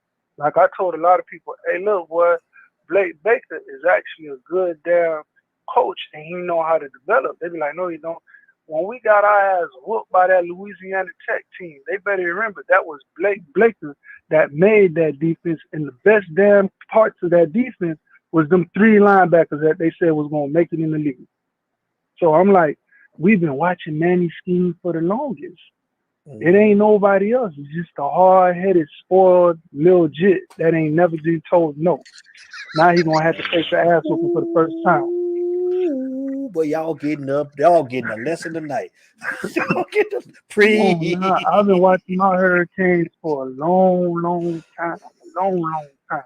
Man, they like Coach Hayes. Look, man, Miami got the best damn talent in the world. And a lot of people be like, oh, we got homegrown talent on the whole. Hey, anybody that thinks the whole team was homegrown, they idiots. Because they better remember that not all the talent came from home. You got the best from home, and then you might have had to get the dogs from somewhere else. Because them boys don't pay attention to how Ed Reed was a 2-star. Them boys don't pay attention. And he wasn't even from the state. But they don't get it. That's what I be trying to tell people. When him and Reggie Wayne came from Louisiana. Ray Lewis went from down here. Yeah. Exactly. Ray Lewis went from down the way. I'm like, they better stop playing. Miami gave Ed Reed his only major college offer. I watched Ed Reed. Ed Reed's high school, Destrehan played my hometown school. I watched Ed Reed in '97. Burn Thibodeau, my hometown. I watched this dude, and I'm like, man, LSU wasn't even looking at Ed Reed. And that's when LSU really wasn't no school, because LSU ain't get hot till Saban got there in '99 and 2000. And Ed Reed and Reggie Wayne off the West Bank over there, they got together, and then they say, you know what? Let's go over here where we're going to get an opportunity. And they parlayed it into a couple of NFL Hall of Fame careers. So at the end of the day, that's right. You ain't got to have everybody from home. They got a whole lot of talent all over the place. Go get your system. And Ed and Reggie. Go get the dog. Right. That's all they got to do. Go get it. As a matter of fact, I ain't even going to call them dogs. At the end of like, my folks from the islands, I'm a roster by birth. That's the way I am. So I got this thing. It's one of my favorite lines I ever heard one of my roster singers say. He said, lions don't budge when the dog barks. So my thing is, we ain't trying to get these dogs. These dogs is what we've been having in terms of these coaches. but we got Lions on the team right now. Them boys not playing. They ain't even coming. They know they can't. You seen how Rooster did that. Rooster wasn't scared of nothing. If we had that jit in the game last year, come on now. Rooster would have doggone put fire into them boys. Like, look at James Williams. Man, they can say, oh, all he want to do is fight. No, it's not all he want to do is fight. He don't know how to lose, so he ain't having it. You come at him the wrong way, he trying to eat you alive. There you go. They better stop playing. I just seen a tweet from one of the recruits, the little Samoan jit, Snoop Ama. Man, I seen this dude was trying to like destroy the defensive linemen in practice, and he was saying like it ain't anger on the field, it's passion, and they can't tell the difference. That's what's the problem with these coaches that we got now. They all soft spoken, this and that. Only thing I don't give credit for a lot of our coaches on our staff that every other championship coach that we had, especially Manny, because he's the head coach, he's supposed to do it. I do not respect anybody blaming it on the Jets. Jimmy used to get into them doggone meetings and press action, this and that. I ain't preparing well enough to fall on me. You ask Dennis that, I ain't preparing well enough to fall on me. You ask Bush that, I ain't preparing well enough to fall on me. They ain't have, oh, he missed this. No. That's on you. Because I ain't seen no coach. When Jalen Phillips said it, I realized, I'm like, damn, boy, none of these Jets probably actually getting taught how to break down film and see stuff. If they actually breaking down the films, that's the first step in preparing for next week or whatever else. You got a bye week for North Carolina. You were supposed to see what they did the week y'all played, and then what they did against Florida State to see what did Florida State see that y'all did see, what caused Florida State to win. You seen what they did against the other team, what helped them win that game, and you put all that together. Now you actually supposed to be able to have a plan on how to attack them, and they can't do nothing. Ain't nothing gonna surprise them. The only thing that saved them was the talent of the Jets. All I know, Manny better get them old heads out of there. The only old head that used to have a little fire was Amari Carter. But Amari Carter, all he want to do is hit hard. But he ain't doggone. Nah, man. Get them older cats out of there. Put the babies in there. Because if they had put the babies in there from the beginning, they would have got their licks early with Alabama. Yeah. And then by now they would have started learning something. Right. You don't sit there and stay good. You got a doggone. You got a senior that's a 7. You got a freshman that's 9.5, and that half that he needs is the experience to make him a 10. Put that freshman in. I don't care if he's a baby. He's gonna have to learn someday anyway. Real talk. Man, we appreciate that phone call, man. Thank you, big dog. Don't be no stranger, man. Absolutely. Call us, man, and do your thing. Man, it's a good thing, brother Jay sent the link. When he sent the link, I like, let me check this out. Y'all had good news. I like, all right, let me holler at these boys because I like this. Well, man, we appreciate you, brother, man, and continue, man, to holler at us, man. I'm gonna put the email up, man, and I want you to send your email address, man. You can join the show sometimes, and so we can see you, man, and talk to you, right? If you want to join the show with us, man, I ain't got no problem. I ain't got no problem. Enjoy. Okay, anything for the Hurricanes and the doggone support. I'm with it. Hey, man, appreciate you, brother, man. Thank you again, man. All right, y'all be blessed. All right, you too, brother. You too. Later. Have a blessed evening. All right. It's you talk, baby. Need to get small one, man. I loved it. I love that, Larry Frank, man. Shout out to Signet. Thanks for the donation, big dog. Question: what are Mario proven, and when he was at Alabama that Graham recruited self? Okay, we got another caller. It's Utah. Caller, state your name and where you're calling from. Yeah, I got beef with y'all boys, man. Let me tell y'all something, man. Nico Hayes, I don't play with man. Look what this is. Let me tell y'all something, dog. Hey, y'all, hold on. You know I gotta hold on. You know I gotta bring him in, right, man? Hold on, man. You know I gotta introduce. Hold on, y'all. Larry Frank. Who we got in there? We got Foley Timmy, y'all. Hey, we got the one and only. the one and only in the building, the man. myth, the Our legend. guy, the myth, the legend. We got Coach Kyle Hayes in the building on Utah. Baby. Utah family. Welcome him in the show, man.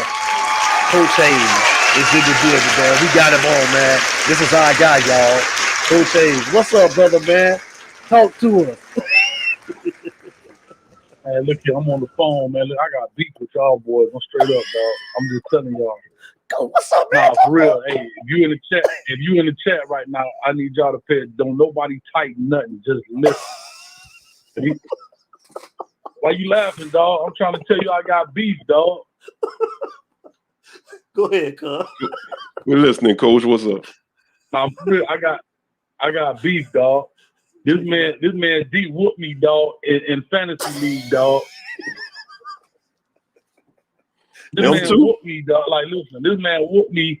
Listen, this man whooped me with his quarterback alone. Ain't nobody else had no doggone points.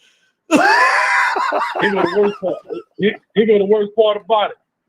He had a receiver out there from TCU that was injured when he's supposed to play. This dude ended up with 40 doggone points, dog.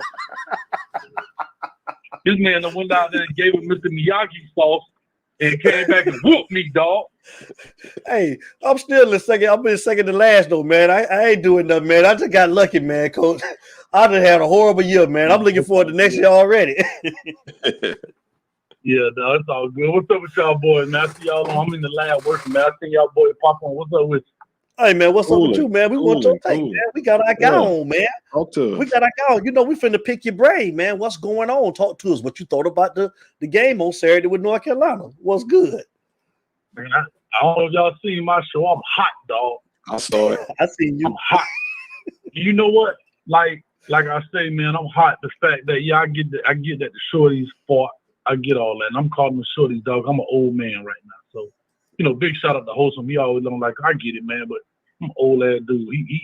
He's 25. I'm 45. So it's a little different than when I'm passionate, dog, these shorties, because I think I'm like my jits, like my kids. So, no, I'm being real, dog. So, like, I said my piece about it in the sense of this, when I said one word answer, I said unfortunate. And it's unfortunate that we lost, right? Unfortunate how that batted ball gets it picked off, right? I get it. But it's also unfortunate that we got so much talent. And bro, we you know, like that press conference he talking about, we got to find that play. We got to find that play. Like, to me, dog, that was coach talk, man. There's a such thing as coach talk and real talk. When you start talking in cliches, dog, I don't want to hear it no more. Shut it down. Cut the mic off, cuz. You know what I'm saying? Just call it what it is, dog. Instead of him saying straight up, look, I got to find better ways to get my guys in better position to be successful. That's what it is, bro. You know what I'm saying? I was listening to the previous caller, man. He was on it. You know what I'm saying? He had some things. He was definitely on. I missed his name, but Negus. But like I said, he was on it. Yeah, Negus. I'm sorry. Oh, Negus. Okay, yeah, I seen him before on my show. I think before, man. But yeah, he referenced you. Yeah, he said he's been on your show. He called your name. Yep. Yeah, I seen the name before. Yeah, man. So I'm just saying, like, you know, the things that bother me is, like I said, I'm watching some of my love die. I keep saying that, dog, and week in and week out, oh, they got fight. We ain't supposed to have fight. We're supposed to be whooping these people behind, dog. We the only team in this situation. We only lost 3 players. We bringing back 19 starters. Facts. 19, dog. Yeah, that's what burned me up. You're right, coach. We still don't know, and we still learning scheme. We still looking for one play out of 19 starters. I understand, you know, De'Aaron King got hurt. Okay, the quarterback, but shoot, I'm gonna tell you like this: DeMarcus Van Dyke, 1 or 2 fall off. If not, maybe a hell better than De'Aaron King, but delivering the rock. Because guess who catch the ball way better now? Is that Harley. Harley done caught, I don't know what gas station pill he done took. He done went in there and found him some China brush or something. But he done caught every ball. Bro, he done caught every ball that that Tyler Van Dyke done threw. When De'Aaron King was throwing the ball, and this is not a hit on De'Aaron King. I'm just saying, I don't know what the chemistry is, but it's better. Yeah. He done caught every ball, bro. That TVD. Bro, Harley, he Tony toe tapping on the sideline catching the ball. I don't think he dropped one ball that was legitimately catchable so far from TVD, dog. Mm-hmm. Like, and this is not a knock on King. I'm just talking about it's not a drop off when you got TVD back there. That's all I'm saying. Mm-hmm. So he ain't the issue. Right. So it ain't like, well, you know, I started quarterback down and no, he still moving. Yeah, he kind of crapped the bed at the beginning. He was out there shaking like booty meat. I get it. But what you do as a coach, you know it's his first go. Give him confidence throws. Give him throws that's going, as long as they completions, it's a confidence throw. Then you start turning up the heat. You got this man on the first play of the game throwing a flea flicker. Right. And the fact that we got to do a flea flicker as a University of Miami on the first play of the game against this team, dog, so to tell you we got to gimmick our way to success, dog. Mm-hmm. I tell you something. That's right. Mm-hmm. That's bad, bro. That's bad ball. You that's gimmick horrible. Somebody, dog, when you not, you got to gimmick. Well, why you ain't flea flick Alabama ass? Right. Because they were scared. That's why. Nah, them the ones that, I mean, let's be real. They are better talent than you across the board, right? And that's the only team, if we had to line up all of our players, that they would have better players than us. That's the only team right now. Yep. So, yeah, I understand you may have won. Now, you see the first play of the game, the halfback toss, the flea flicker, the reverse, catch them slipping, try and get on the board right quick. I get it. But, dog, we got to do that to UNC, and then they come out. Guess what they come out with? They come out, dog, on first play, gap schema, split that jump. Why? Because we don't understand gap integrity, simply because Bubba Bolden and Couch, I believe, standing on top of each other. You got two people that you following your same color, and my man split that jump. Bounce.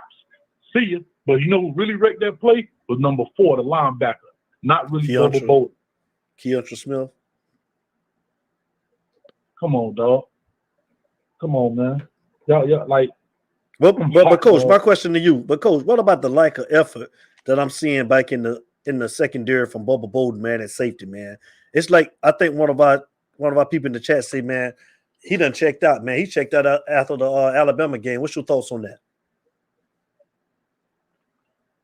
Yeah, I agree, dog. Like I agree. I think Bubba Bolden, he's toned it down some. So as the old school coach say, time on the pine do wonders for the mind. And what he doesn't realize, he's actually hurting his draft stock by not playing harder. Not the fact that you're going through the motions and you're going to walk out of here. You're hurting your draft stock. These scouts looking at that, dog. So these scouts are looking at the same way, saying, you know what, if it ain't looking good, if this is a professional team, we paying you millions of dollars to go back there and play football, because that's what your job is, to play football. I don't care if we ain't going to make it to the playoffs. You going to throttle it down? So guess what? Why would I want you? Yeah. Why would I want you? That's right. Hold on, Coach. I want to read a comment real quick. Hold on. Can we get a good high school coach the job that really know the game and how to coach talent? Josh said we got somebody on the phone right now that we've been calling for. We got a great coach right now, man, that JD been campaigning for him. We've been campaigning for him, Larry Frank, the guy that we got on right now, Coach Hayes, man. Let's show him some love, man. I say Coach Hayes, man. I say Coach Hayes. Yeah. We love Coach Hayes. Let's get Coach Hayes down at the University of Miami, man. He knows the culture. He knows X's and O's. And I know Coach will give me a box suite, too. Box suite? You got a sideline pass, dog. Talking about a box suite. Y'all boys on the sideline. Hey, hold on. I'm sorry. That's what I'm talking about. Larry Frank, you on the side. Frank, you on the sideline. But that D, he got to wait in the parking lot. He whooped me in fantasy. Come on, man. Go give him a pass, dog. He got to give me and I'm still in lab play. I got another one for you, Coach. I got another one for you. Okay, I seen when Mr. Braden, Lamar and Highsmith was over, and I seen Mr. Brad made a good point as far as like when he was saying Highsmith, he wouldn't want him to exactly be the AD. He would want him to be like over the football part. And we was talking about that tonight too. What are your thoughts on that as far as like somebody like Gino Terrell to be in the AD and then Highsmith, Zoe overseeing just the football program? What are your thoughts on that? I agree with it 1,000%. When he said it, it made sense to me, right? Because here's what I know. You know, the AD is like the head coach, right? In the sense of it's bigger than football. So the head coach is bigger than play calling. It's bigger than that. Like the head coach of football, he has to, you know, shake hands, kiss babies. He got to put out fires all day. This player didn't go to class. That didn't happen. You know, if something happened at home with one of the players, he got to, you know, his job all day is putting out fires, dog. That's really what the head coach is, right? In that sense. Now, it's a very few of them that can be the OC or DC and do it, but they have to have very good control of their program in order to do that. Because you're still one man is still only 24 hours in a day, right? And so you got to be able to do all those things. Like those guys, them ACs got to go to booster meetings and talk to the president, talk to the AD. You know, that's why Brett Venables don't want to be a head coach. He just want to coach football. And if I'm him, I make what, $1.5 million, $2 million a year just to coach football. Trust me, my family be straight off of that. So you know, we from the crib, we can flip that 30 ways from Sunday and still be good. But on the flip side, from what Mel Bratton was saying was, I totally agree, because he even told me, he said, that's my friend, and I told him he would fail if he became the AD, because his passion is not everywhere, right? His passion is football. His passion is not girls lacrosse. His passion is not the swim team or the dive team. His passion is not soccer, you know. And so, as an AD, you got to be able to do all that. You got to go. No, imagine Alonzo Highsmith going to the girls' tennis championship, dog. That dude sitting in the stands on the phone looking at the doggone football scores, because that's where his passion is. So I understand that, you know. And then second, let's look at the optics of it. Gino Chiaretta is one of the faces of the program. Heisman Trophy winner, right? Quarterback, clean-cut cat, right? That's all part of the process. You know what I'm saying? You know, everybody want to take pictures with the Heisman Trophy winner. I said it the other day on the show. Let's be real. As great as the Hurricanes fans remember Alonzo Highsmith, only thing people remember really Alonzo Highsmith for, but outside of the Kane fan base, is I ain't scared of you, bitch, from the U documentary. But Gino Chiaretta got that.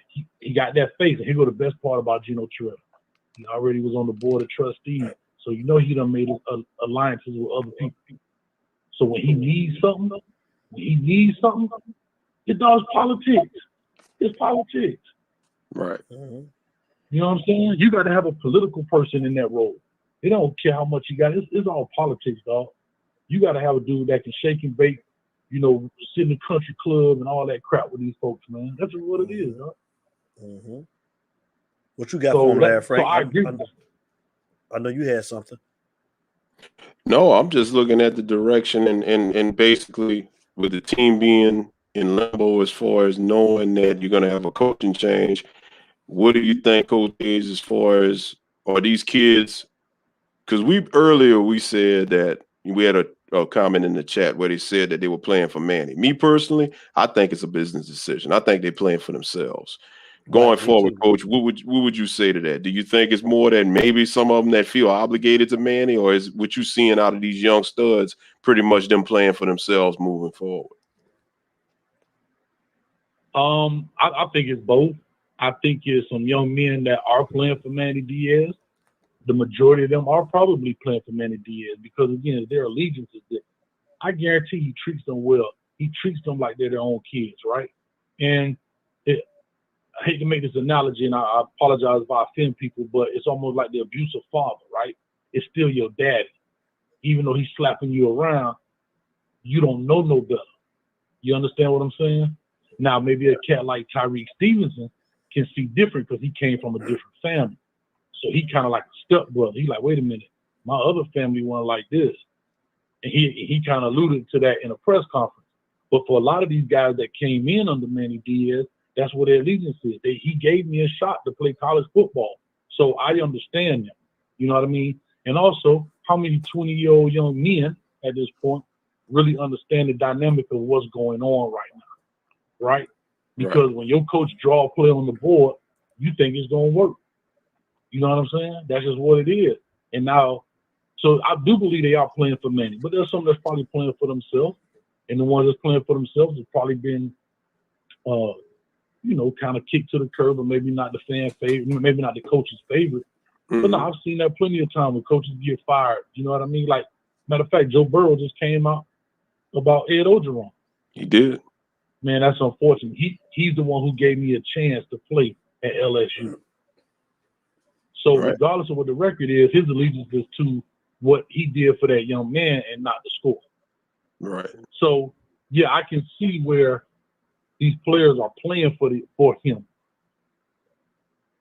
Okay. But cool. I don't think it's a hostile environment. I just think it's not a productive one. Okay, I got one for you. $1 million question. Do Manny last till the end of the year? As long as he don't get blown out in the last 2 or 3 games. If he lose to Florida State, if he lose, it's so close. Like, I don't think they'll do it now. And I have to say this. Manny's losing games, but he's not losing games enough to where they should put him out. Because that's when you're gonna have straight oh my God, I can't think of the word, a mutiny. That's when you start having a mutiny against the administration. Right. You see what I'm saying? That's when the players start turning on administration because they still are in games, right? For example, if that ball doesn't get batted down and we score a touchdown, we're in a different boat. If Boyd Gallus hit that field goal, we're talking something different. You see what I'm saying? Like, for the players, it's a different light, Now, let me ask you this, Coach. When you say that, though, but should we be winning these games? Should these games be nail biters, or do you think that we have more talent than the teams that we're playing? That I just don't think some of these games should be close because we have better talent than some of these teams we're playing and we're struggling with. Right.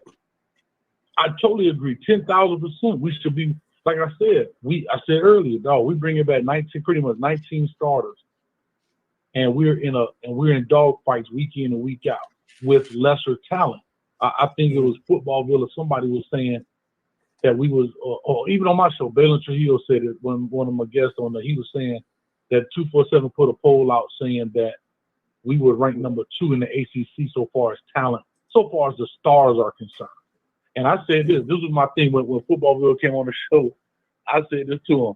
I said, take coaching out of it. If we took the Miami Hurricanes and we go play, let's say, UNC in a pickup football game at a local park over there at Risco Park, man, we'll murder them cats, dog. I'm just talking about forget the coaching. So we'll murder them cats. I mean, if you look at talent for talent. There were 3 guys who actually stood out on that football field. 4 guys that stood out on that football field for UNC. The corner, Tony Grimes, number 20. That I think his name was Gray, number 33, who ended up getting the interception. The receiver, Josh Downs, number 11, and the quarterback. I can name 8 people right now on our team that's more dominant right now. Mm-hmm. So to answer your question is, yes, we have talent, and no, we should not be in these dog fights. There's sometimes you're gonna be in a dog fight, right? I mean, look at Alabama against Texas A&M, and who did Texas A&M lose to early in the season? Mississippi State. They lost they dropped to Mississippi State early in the season. Mississippi State ain't that great, right? You know what I'm saying? Right. So there's some games you should be in a dog fight. It just happens. That's football. But then there's some games, no, it shouldn't be every week. Right. That's all I'm saying. Absolutely. Bro, look at this. I'm looking at this schedule now. Texas A&M won against Colorado. Colorado, dog. 10-7. Mm-hmm. 10-7, dog. Against Colorado. And then they lost to Mississippi State the following year. And I don't know what, injuries or whatever may happen. So that's why those things happen. But at the end of the day, come on, bro. Let me ask you something. I got a question in the chat. Can you see this question, Coach? Answer this for us. It's a little delay. So who is it by? It's by Robin DeLay Torre.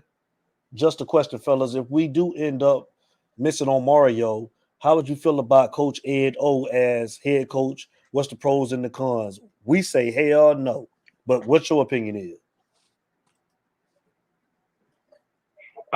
I'm not big on O, and I'm gonna do a show about Mario, and I know the caller niggas was talking about Lane Kiffin. He was like, nah, and y'all talking about going back to sanctions. But I'm gonna tell you this: I like the Lane Kiffin hire. I like his hire more than Mario, and I got a lot of reasons why. And here's my only question: a lot of people talk about sanctions with Lane Kiffin. What sanctions has he ever faced? What we keep talking about sanctions. What sanctions did he face? I'm just asking a good question. Yeah, he always got out of Dodge, as far as I know. He always got out of Dodge, as far as I know. He always got out of Dodge, as far as I know. Like it was controversy. The only one he was facing. I'm trying to remember because I remember controversy, more controversy than sanctions. And what was the controversy? Nothing. Well, I'm just asking the way he's still coaching it. I mean, the way he did, basically the controversy was more or less the way he did Tennessee, even though that wasn't technically bad, it was still a bad look because of his position, and people will not let that go. And then his attitude, still giving him coaching jobs. Yeah, and his approach, and basically people, I don't think the majority of people like the fact that Lane is outspoken and that's his personality. People don't like that. Me personally, I don't have a problem with it. Hold on there, Frank. Look who in the building, y'all. Our other big homie in the building. Hey, Coach Hayes. Hey, your boy. He in the building. Footballville, big homie in the building. I'm not reading that. I hope he reading that. I'm not going to repeat that. Footballville mama. Hey, stupid. Footballville. Listen, Footballville mama so black. They marked the absent in night school. Boy, no, bro. Nah. Streeter, come on back and get him, Streeter. Boy, know you, Streeter. They loving it in the chat. Streeter got something. Yeah, Streeter coming by. You know he coming by. Streeter, come on back. We waiting on you. So here's my thing, right? So back, man. Hey, Street, I need to holler at you anyway. Dog, I got something really I need to tell you, but that's funny. But on the real though, like when I look at again, Lane Kiffin, right? Some people can't take that. But I have to tell you this. Just because some people are abrasive, guess who else is abrasive? Saban. Nick Saban. Yeah. Mm-hmm. Guess who else dipped out on us that we want to talk about how people dip? This is the coaching world, dog. Mm-hmm. You have to understand it. Let's not get caught up with our emotion and fandom. This is the coaching world, and what can people do for us in the time they're here? Guess who else dipped out on us? Butch Davis. Butch. He dipped on us. Yeah. Right? But I understand. It was a better opportunity. Okay? And again, there's a lot of things that happened in the background at Tennessee that I don't necessarily know a lot about. But he did. Remember, when he was at USC, he had nothing to do with them sanctions. That was Pete Carroll. Right. Mm-hmm. So my only question is, and I actually got it pulled up, this is what Lane Kiffin was accused of at Tennessee. If y'all don't mind me reading this. The violations include making impermissible phone calls to recruits, taking a visit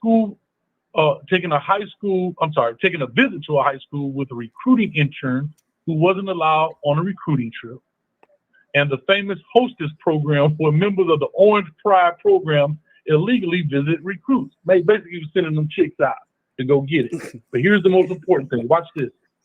Some other violations include Kiffin. Listen to how minute these are, but people blow them up all the time. Watch this. Some other violations include Kiffin talking about a recruit by name during a radio interview, setting up a mock press conference at Neyland Stadium, and using a fog machine to simulate a game day atmosphere on a recruiting visit. Since leaving Tennessee, Kiffin has remained clean He didn't run into trouble with NCAA at USC, in parentheses, which was facing sanctions at the time from the Pete Carroll era, and he didn't have any issues at Florida Atlantic.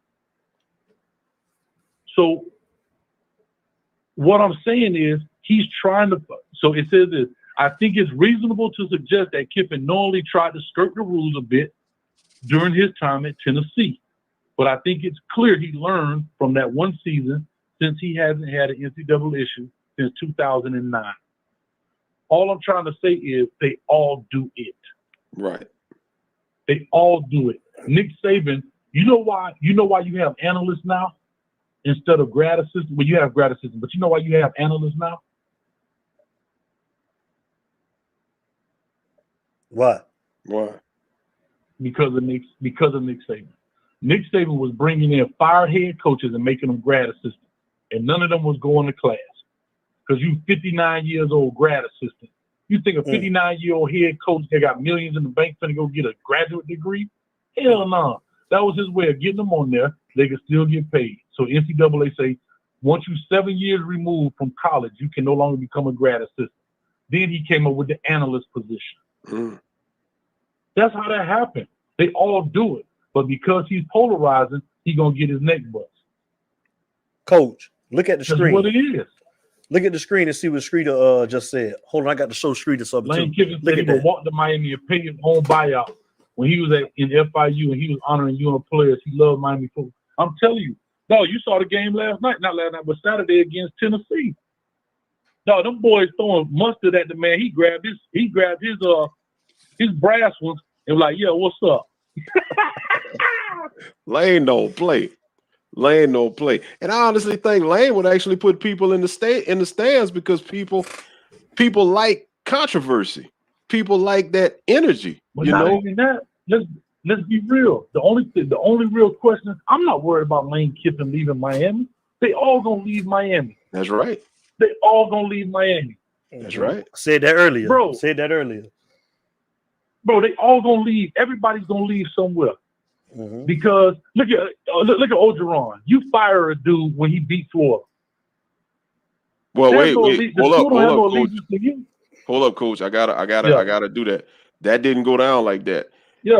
Basically, they beat Florida, but the firing was already set after Kentucky.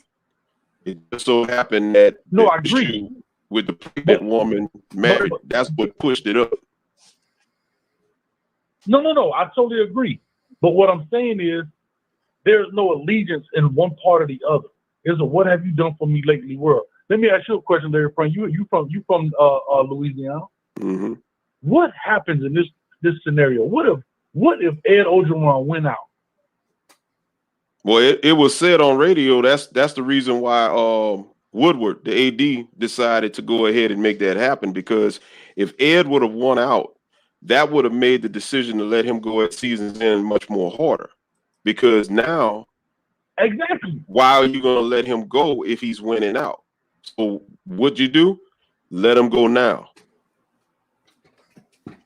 Yeah, they actually answered that. Yeah, but here's the backlash in that. You finna fire a dude that wins out. You still in the same situation. You can rescind that. What? That's all I'm saying. You're in the same boat. If he wins out. So basically, you just don't like him. But that's already been documented. That was already documented in Baton Rouge. When he got the job, he wasn't the first choice. They wanted Jimbo. Jimbo told him no.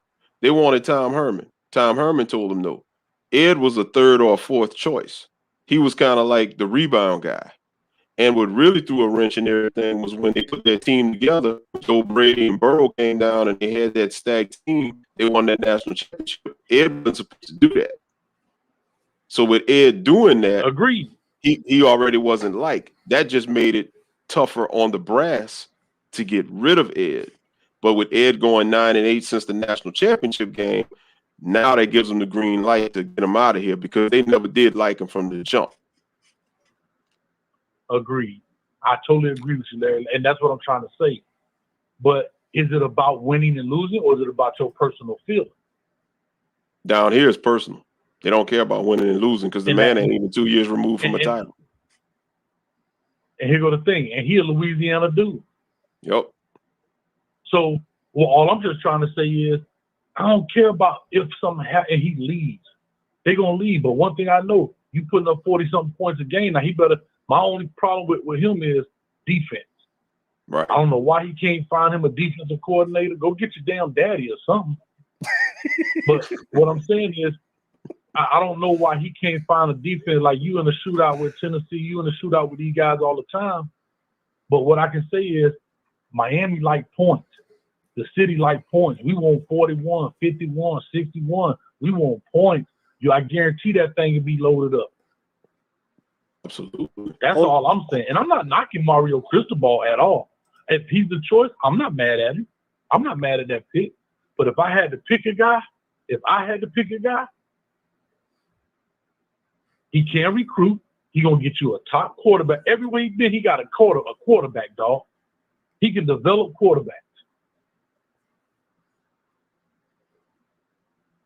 He gonna make it happen. That's all when I see points. Hold on, Coach. Let me show some love. If y'all just joining the show, we got the legends.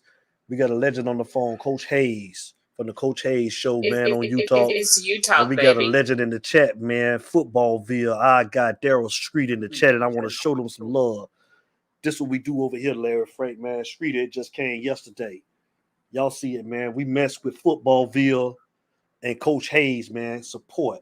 Street, it came yesterday. Make a play, baby. Street, I need him to make a play. There it is right there. Coach Hayes, man.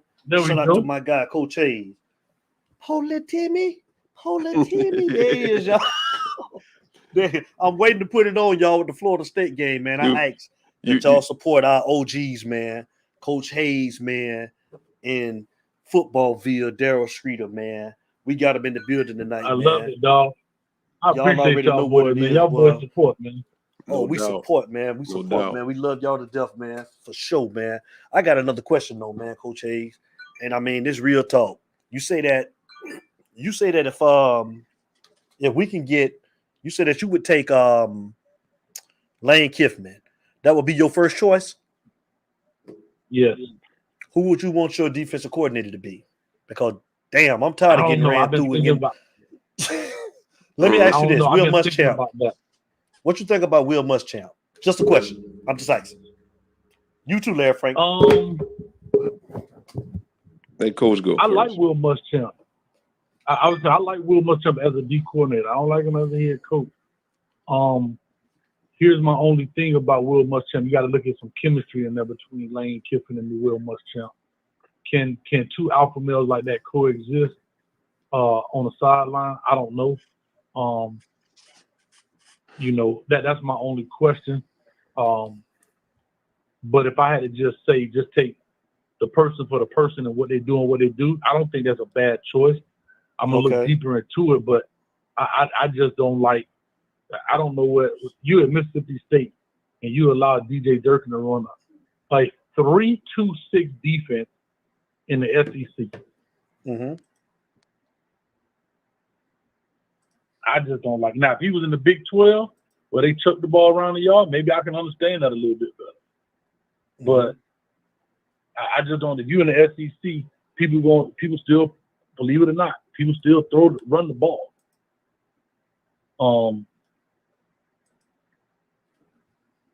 Like I said, I don't know about Will Muschamp. I know I'm definitely not as a head coach, but some guys are better as coordinators and not head coaches. Is what it is.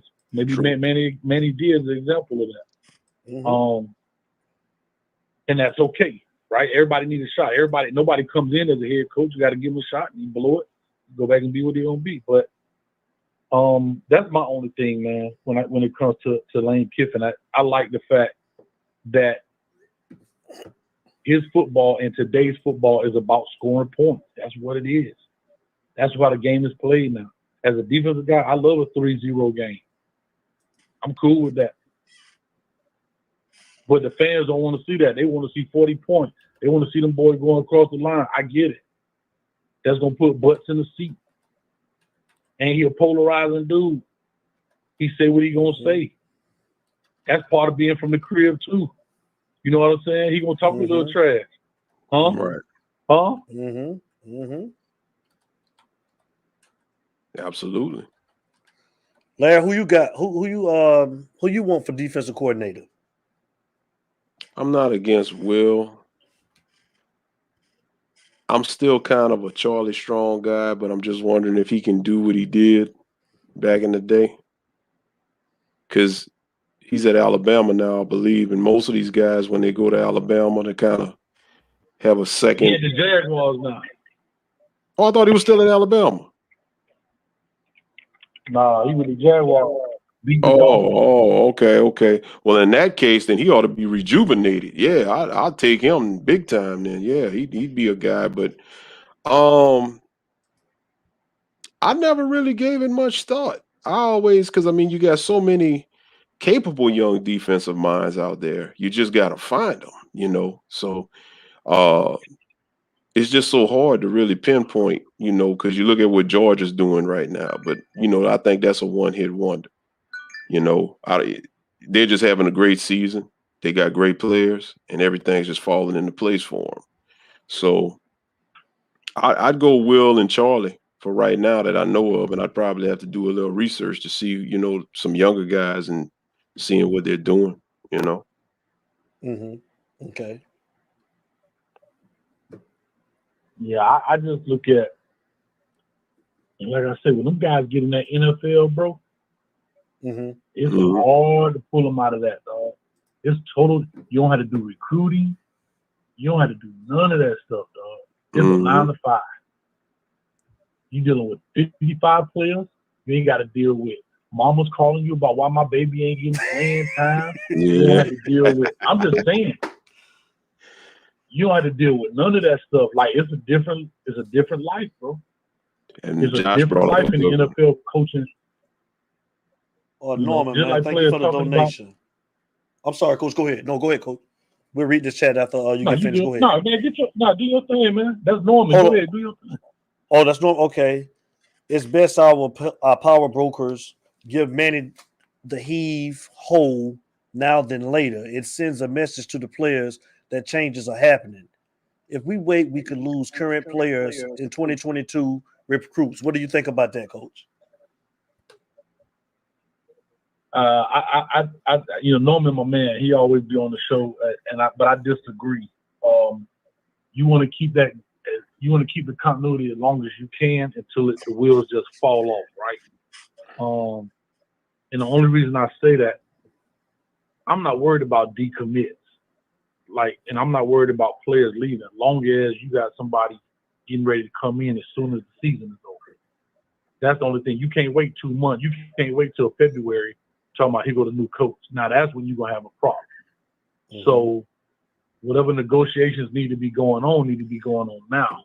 Right. With whoever you think about talking about, simply because remember signing day is in December now, right? Technically, it's early signing day, but no, let's be honest, that's a real signing day. So that's in December, and these cats want to know what they want to sign to. So as soon as the season over in November, let his new coach get on the ground, get to talking to the recruits, and solidify the ones he wants and the ones he don't want, and call it a day. I'm not worried about cats decommitting. Cats gonna decommit whether you fire him now or you fire him. Because here's the thing: if you fire him now and it look even worse, they still gonna decommit. Because now you don't know who in there. Fegans did it. That's just how I look at it. Huh? Fegans did it. Fegans decommitted and just I think today announced he's going to Alabama. So I mean, it's already it happening already. It's new and now. It's happening, and he's there, he's not there. So to me, it doesn't matter. I mean, people know he's gone, so I don't think that's the question. Like my thing is, so if you know he's a goner, I don't think it's a question of him staying. But if you take it off, you lose the team. I think that's because, like I told you, it's still guys in there fighting for Manny Diaz, believe it or not, because he's the one who gave them an opportunity to play football at the college level. I just kind of believe that's what it is, and what you don't want to do is have people you don't want to tear it up unless it's just a straight debacle. Or you go in there and drop, Florida State whoop you by 21, 30 points, NC State, that kind of stuff. I think we still play NC State tough. I still think we'll play them tough. You think we'll play NC State tough? You think we beat them? I don't know if we beat them, but I still think it'll be a good game. I have to be honest. I don't think we're at the point where we can really just say we're gonna beat. If we do beat them, it may be a nail biter. I don't see us. I just don't see us doing things where we just gonna dominate anybody. I agree. What's your thoughts on Tyler Van Dyke? Are you liking what you're seeing from TVD? What's your thoughts on him? Yeah, I like it. I like the dude, man. Like I say, bro, you got your 2 starts. You got your home start. You got your away start. Now shake that crap off and let's get it going. You understand? But also, you got to help the young man. He's still fresh. Give him confidence throws. Like I said earlier in the show, give him confidence throws, bro. Give him the easy bubble, right? Let the receivers work for him and not him having to work to make it look good. Put the ball in the ball player's hand. Let them do their thing. Prime example. How many Sam Howell? How many balls did he throw down the field over 25 yards? And that's Sam Howell. He threw that thing to Josh Downs, number 11, on that little route. Oop, he took it 50 yards. Guess what Sam Howell got? 50 yards passing. Threw a 5-yard route, got 50 yards passing. He ain't throwing verticals all up and down the field. That's what people understand. Quarterback ain't about how far you throw the ball. It's who you get the ball to. And guess what? Josh Downs got 50 yards receiving, and Sam Howell got 50 yards passing on a 5-yard play. Prime example, TVD, great call by giving it to Rooster. Threw a 2-yard pass and got 65 yards passing, and Rooster got 65 yards receiving. Absolutely. Football, let the players work for you, dog. Let them work for you. Don't like that's the thing about Tom Brady is a prime example. Tom Brady don't throw balls down the field unless he shooting a shot to Gronk, who's 6'7". Y'all remember that Super Bowl Tom Brady was in 30? He threw for 325 yards, and he was 32 of 50 on the pass. Well, if I do the math, that's 10 yards a pass. He ain't throwing them 30 yards and getting 10 yards. He throwing little deep dunks, and it may get 10 yards a pass. Talk to him. And that's the great Tom Brady. Matter of fact, hold on, I'm doing some real math. There you go, Frank. Come on, coach. Come on, coach. That's our coach, y'all. I'm just talking about how people look at football and they make it hard, baby.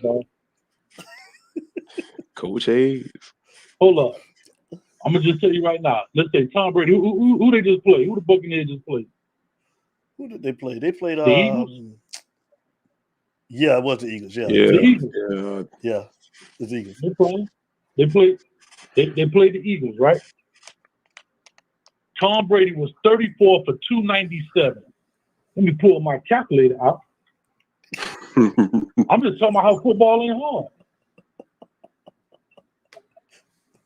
Hey, shout out to V12, man. Shout out to V12 and X, man. What it do? Hey, V12 on the Coach Hayes show, man. Hey, check this out. Tom Brady was. Hold on, I got it right here. You just saw it right now. 34 for 42 passes, for 297 yards, 2 touchdowns and interceptions. If I do my math correctly, that's 8.7 yards a pass. That was against the Eagles, right? Right. Okay, let's go against the Rams. 41 for 55, 432 yards.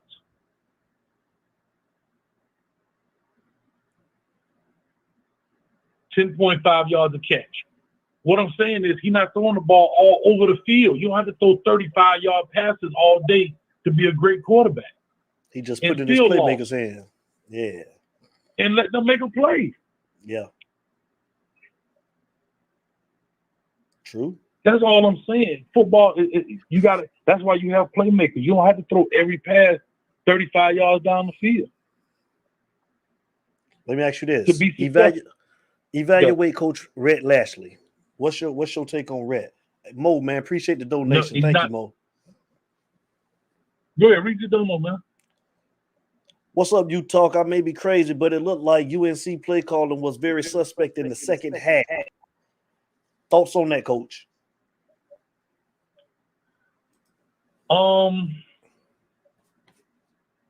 I think the defense turned it up a little bit.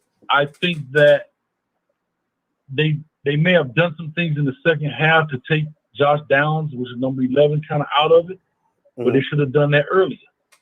And you can see he was getting frustrated. You can see his frustration, right? The first half, he had 10 catches. Second half, he had 1 catch for 4 yards and a drop. So,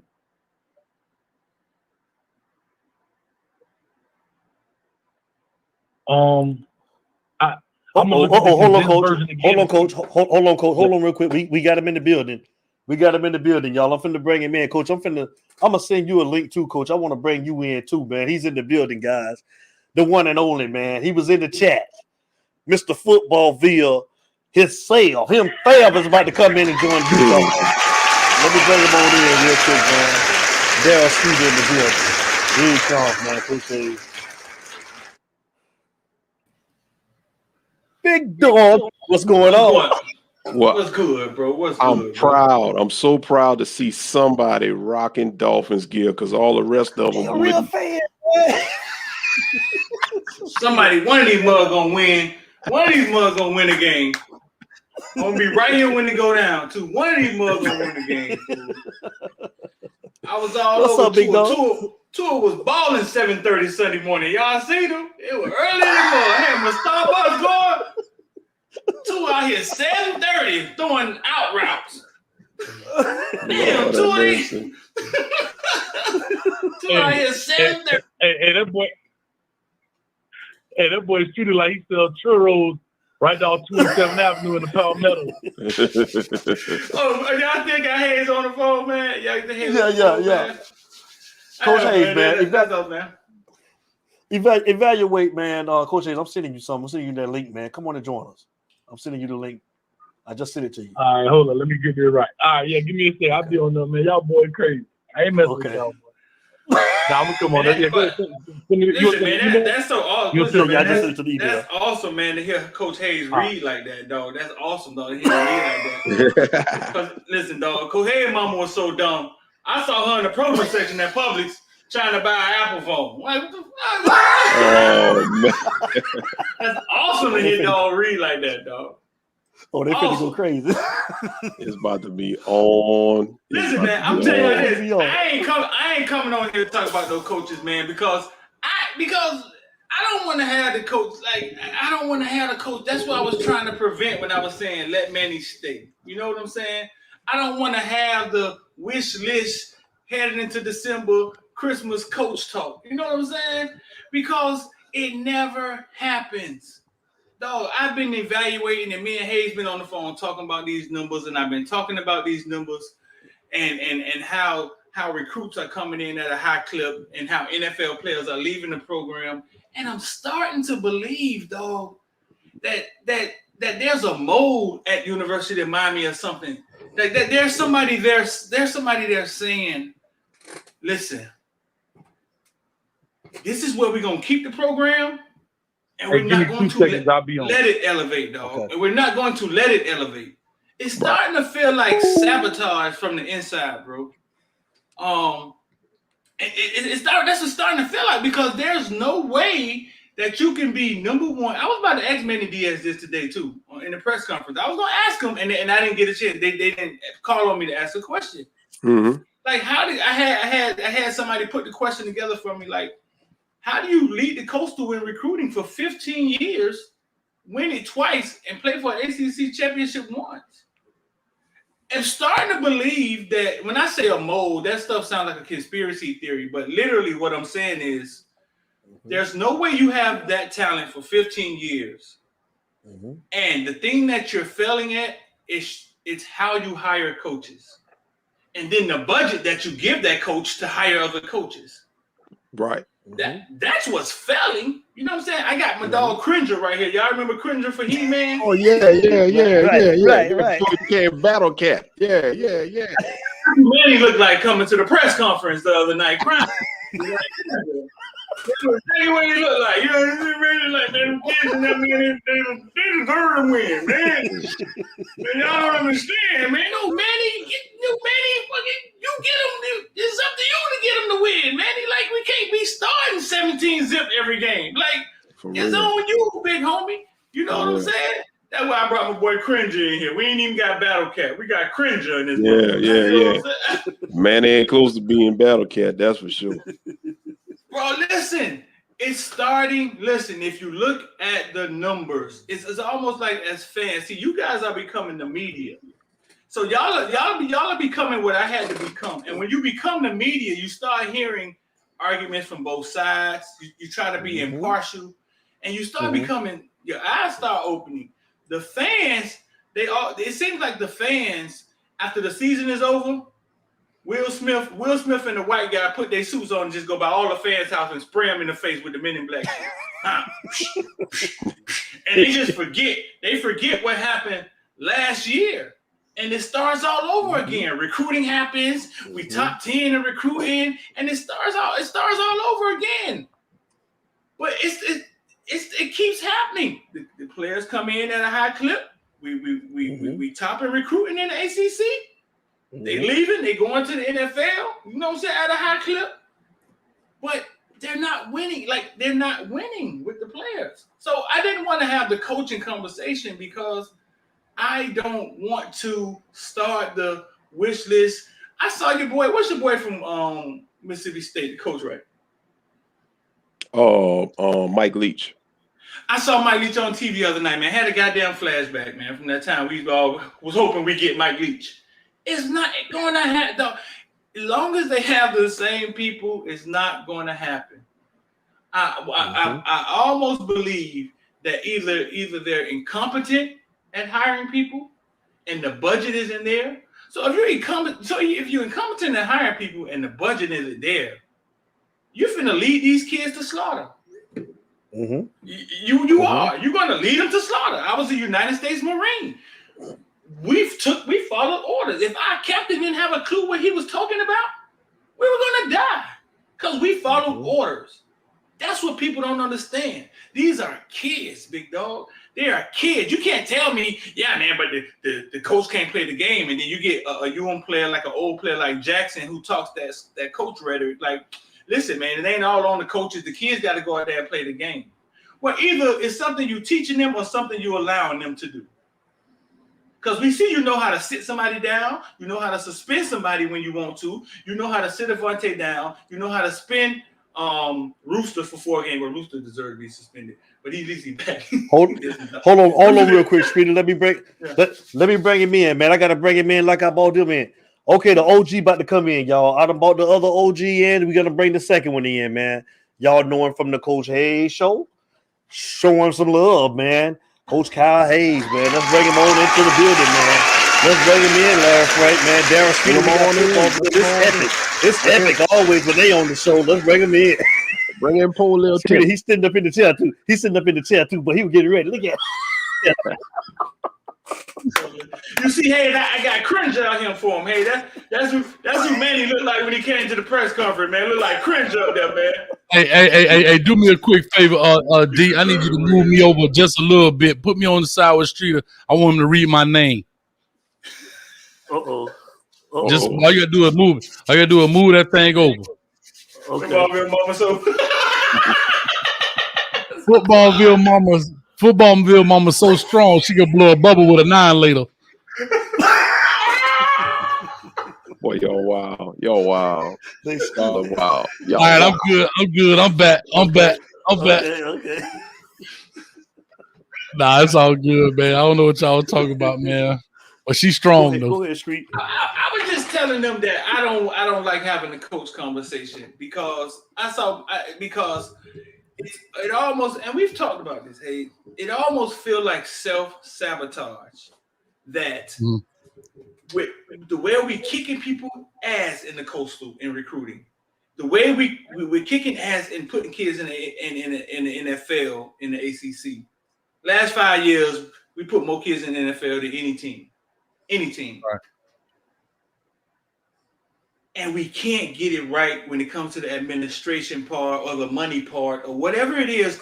Hayes, you know a little more than I know about the business of it, right? How do you not get it right year after year? You hire a baby, and then you tell a baby, here go a piggy bank. let's see if you can find some coaches. and he go find other babies.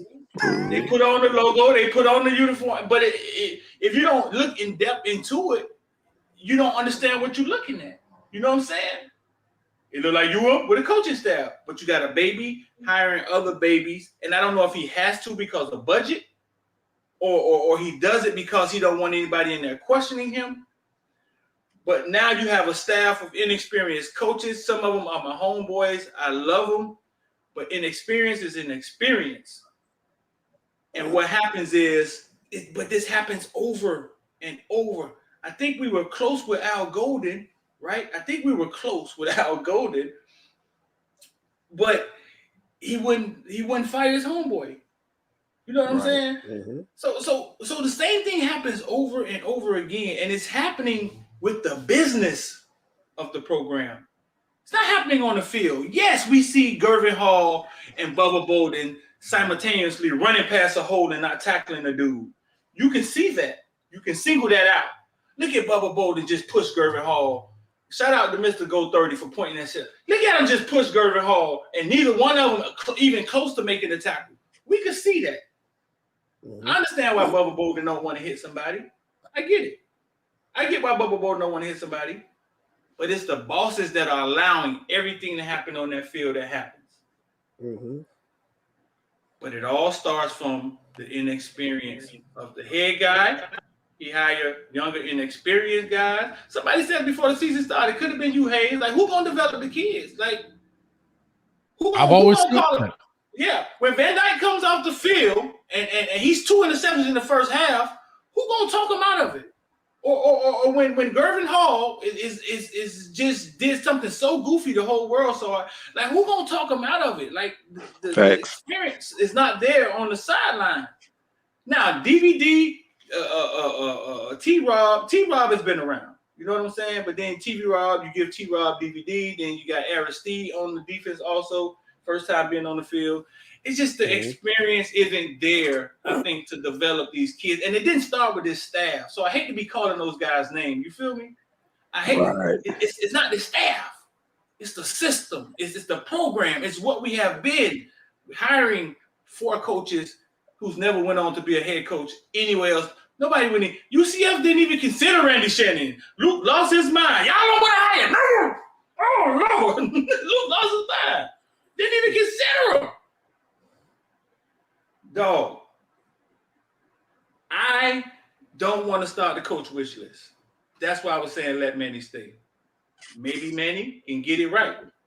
Because if we let these people go back to their pocketbook again and go back to they whatever they got, whatever they system, get they company that goes out there and finds these coaches, they're gonna fail at it, dog. They're gonna fail at it. Hayes, I know you want Manny out of here. I know you don't seen enough, Hayes, where you like, man, listen, I'd rather just roll the dice. I'm the same way. You got a third one here. Same thing here. Yeah.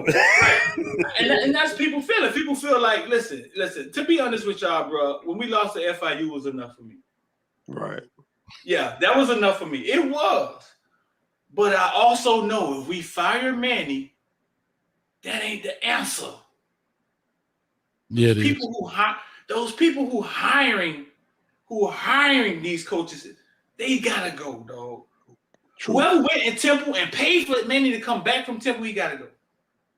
I agree. So if y'all guys want to fire Manny and see if we can get lucky, you know what I'm saying? And see if we can get lucky and get the right guy in here, and maybe he can get his homeboys or some more guys in here. Or maybe we can hire Ed Reed to be the coach, and he can get all the hang from 2001 class to come help him coach. I don't know what y'all hoping happen, you know what I'm saying? But I know I've seen enough out of this program when it comes to hiring coaches and giving us a budget, dog. I've seen enough, dog. Groove, what up? What's up, Groove?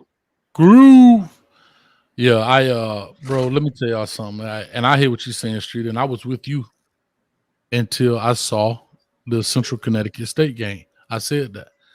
It is not, see, the Central Connecticut State game, when you get blowouts, that's where you find the most mistakes, believe it or not. because people who are less talented, that means you are making plays and you're still making a mistake. That means you made that great sack, but it's because you were just better than them athletically, not because you were playing within the integrity of the offense or the defense or whatever, right? You didn't cut that route properly. You weren't in the right space, but the quarterback can sit back there because he got enough time to deliver the ball, wait for you to get where you're supposed to be instead of where you are. But when you play a better team, the timing is now, you better be where you're supposed to be so I could deliver this rock. Those are the mistakes. That's why I said when you see blowouts, that's when you see a lot of mistakes, bro. I could go through and watch. I could look at the Central Connecticut State game and show you the same exact play that we got a sack on. And he did it wrong, but got a sack, and go to UNC and show the same exact mistake he made, and they took it for a touchdown. That means it was never corrected. Right? In a game, you're not here to bust stay behind, right? In a game, you want to keep the players going. Hey, great job right there, Harvey. Boom, you got the sack. But listen, you got to be cautious because next time you got to dip your shoulder. See, it's all on how you deliver the blow, right? I'm telling you, you did a great job. But this was going to happen because North Carolina watching that. You don't think North Carolina said, oh, that's a blowout game, we're not going to watch that? You out your mind. Go look at the counter play. Go look at the very first touchdown they ran up the gut. Mm-hmm. They moved it, they manipulated defense with the formation, and they say, boom, we got it one-on-one. And you know who actually blew that play? Was number 4. Floor 4. It looks like it was Bolden and what was that? Takori Couch.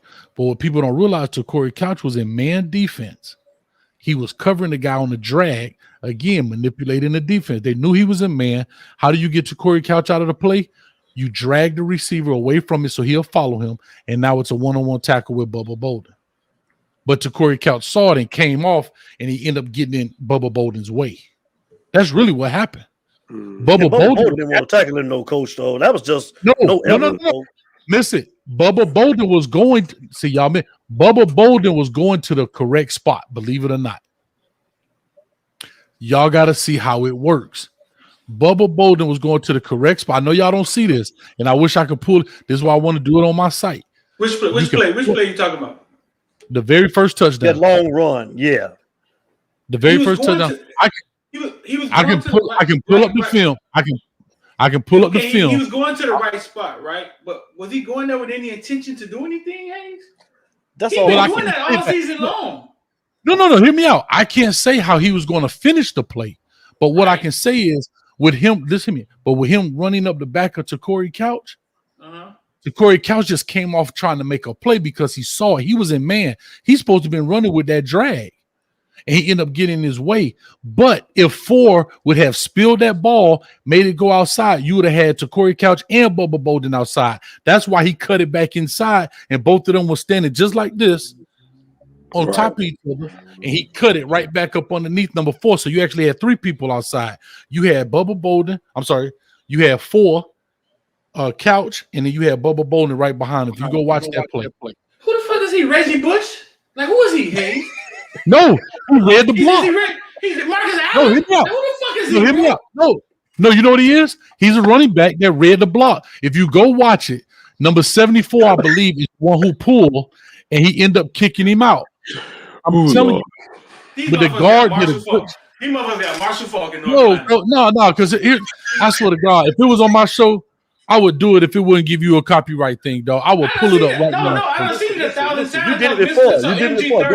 Go ahead. You want me to do it? Yeah, go ahead. MG30 did it as a joke, so I don't watch it. Real quick before y'all do it. Before y'all, and I ain't gonna stop y'all. I got an early morning in the morning. I gotta get up, so I'm gonna have to love y'all and leave y'all. I'm gonna catch y'all on the next time. And coach, you ain't gonna get me in trouble with my wife this time. Remember last time? Coach. We're on here at 1 o'clock in the morning. Talking about, I think they're running a 4-4. Nah, Hayes come down. Hey, Streeter. You know how he is, but when he get to going, boy, he go, boy. Pull that play up. We want to see this play. Yeah. Hey, Frank, I'll holler at you, man. All right, we'll talk. Y'all have a good one. You talk. I'll Appreciate see y'all. You, Frank. All right. Thanks, man. Later. Thanks, Frank. I want to see this, man. For real. I'm going to show you exactly what happened. I'm waiting for the commercial. These motherfuckers got Gale Sayers at running back in North Carolina. Say Gale Sayers. This is a bad motherfucker, fool. Listen. NFL safety, fool. Just act like you got on some skates. Act like you got on some skates. NFL safety, fool. Like, act like you got on some, like Lamar Jackson out there, man. You serious? All right, here you go. That's right all here. I'm saying. Okay. Oh, here you go. I got it right here. Okay. I got to share my screen. Matter of fact, I'm going to even pull up my doggone, what you call it, man? Pull up my cursor. Show you.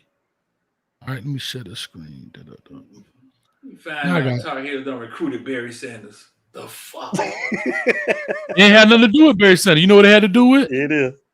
It is. It had nothing to do with Barry Sanders. All right, Let's go. Check this out. Let's go, Guru. Come on. All right, y'all playing. I'm going to show you how this works. Okay, here we go.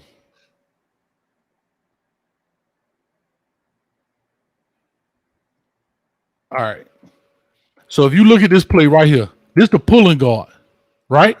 This to Corey Couch. He following him, man. This the dude I'm talking about. He's supposed to scrape right here. Can you see it? Keontre Smith. Yeah, Keontre Smith. Mm-hmm. He's supposed to be standing hip to hip to McLeod, right? Watch what he does. Now watch Bubba Bolden is going to come right out here. Watch Keontre Smith. When he see it, he going to pull off and get right in his way. See it? And he get right in his way. Now, Bubba Bolden's supposed to be right out here. Why? Keontre Smith's supposed to be standing in here for this pulling guard. When you see this running back, he going to pop right through here. This is what I'm trying to get y'all to see. So that ball is supposed to do just like that. I hope they got an end zone cut. This is the running back. If Keontre Smith stand right here, this pulling guard, he gets in here, this ball comes like this. Bubba Bolden is out here to make this tackle. Out here. Watch how you see all three of them outside. See? He got kicked out. He cuts off Bubba Bolden. He stuck his foot in the ground right where the play is supposed to go. And boom, he caught him off the bad angle. It was too late. There wasn't nothing he could do. What I'm trying to say is, you see, it's right. It's right in your face. But what's supposed to happen is, no, I get the effort part. But what I'm talking about is, I'm not knocking the effort. I'm talking about the design of how you fit. When you heard him talking about run fits, this is the run fit. Mm-hmm. Four is supposed to have been inside. You see him get kicked out all of a sudden because he didn't trust it, and he stuck his nose in the wrong place. Right here. That's the pulling guard. He did it. Look how tight he is to this dude. Keontre Smith never saw him. If he stays tight, whoop, he pops right in there and the running back. That ain't no Gale Sayers. That's exactly how the players designed to run. He didn't do nothing special. He went right up the gut. That ain't the Gale Sayers. Here comes the Gale Sayers move right here. He made a cut. One cut. Yeah. That ain't. Listen, bro. Listen. I want us to be better than that at the point of attack, fool. I want to see if they got an end zone cut. Oh, here it is. Perfect. Here you go. Yes, Lord. I love this stuff. Get out of here. Here we go. Here go the pulling guard right here. This is the running back. Right? Perfect. Watch Keontre Smith. See how wide he got? He's supposed to be hip to hip with this dude. And he gets kicked out. That's the dragger right there that Corey Couch was supposed to be going with. He saw it, and he pulled up and jumped right in front of Bubba Bolden's face. Now that he jumped in his way, Bubba Bolden jacked it up. I agree with you. I'm not knocking that. But if you go back and show this, if Keontre Smith stays tight, right here, right where his red dot is, this ball has to come out here. That's where Bubba Bolden is heading. I understand. That's where he's heading. Now watch this. See him? Now he juked both of them. Look at him. He juked. Go back to the first video. All right, but I'm gonna just show you the last. Watch the juke move. He fucking Barry Sanders. Right there. He juked him. One move. Go and back to the first video.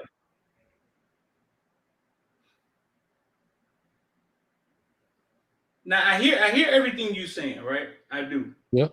Mm-hmm. In the chat, if James Williams or Cam Kitchens is standing here, right, or even Avante Williams, because Bubba Bolden can see everything. Do they attack this ball faster and get to this guy? Do they? We've seen them. We've seen James showing up in the goddamn backfield and playing at a speed that none of our players, well, most of them aren't playing at. We've seen Cam Kitchens flash it a few times. If James Williams is standing there, right? Does he get to that run? Does he get to that running back? I think what Bubba, you're talking about principles, right? I'm talking about the want that Bubba Bolden had against Clemson. I agree with that. I understand what you're saying. You're talking about principles. I understand what you're saying, and this is probably what happened in film rooms, right? What you're saying. If everybody exactly do what what happens they're in supposed to do, if everybody do what they're supposed to do, this man is tackled. James Williams, right or wrong, sticks his nose right in that hole because he has that want right now, that want to play. You know what I'm saying? That want to tackle. I think Bubba Bolden want and look what happened to Cam Harris, bro. I understand it. I understand Bubba Bolden being out there and not sure.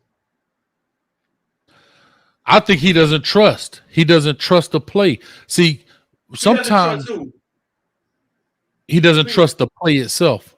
What I'm trying to say is, sometimes if you trust where you know he gonna be inside and spill it to me, you'll get there faster. To James' defense, sometimes the less you know, the better you are. Does that make sense? You don't have a bad habit yet. I get that. You know what I'm saying? So he's just out there running, making plays. Because there are plays I can pull with James Williams, supposed to be somewhere, and he ain't because he's flying to the ball. Yeah, he's probably out of place. He's out of place. Right. And as a coach, what do you rather have? In film room, you say what today? So in film room, you gotta slow down, dog. no, well, I'm gonna go to the root of the problem. Well, here it is. You're right.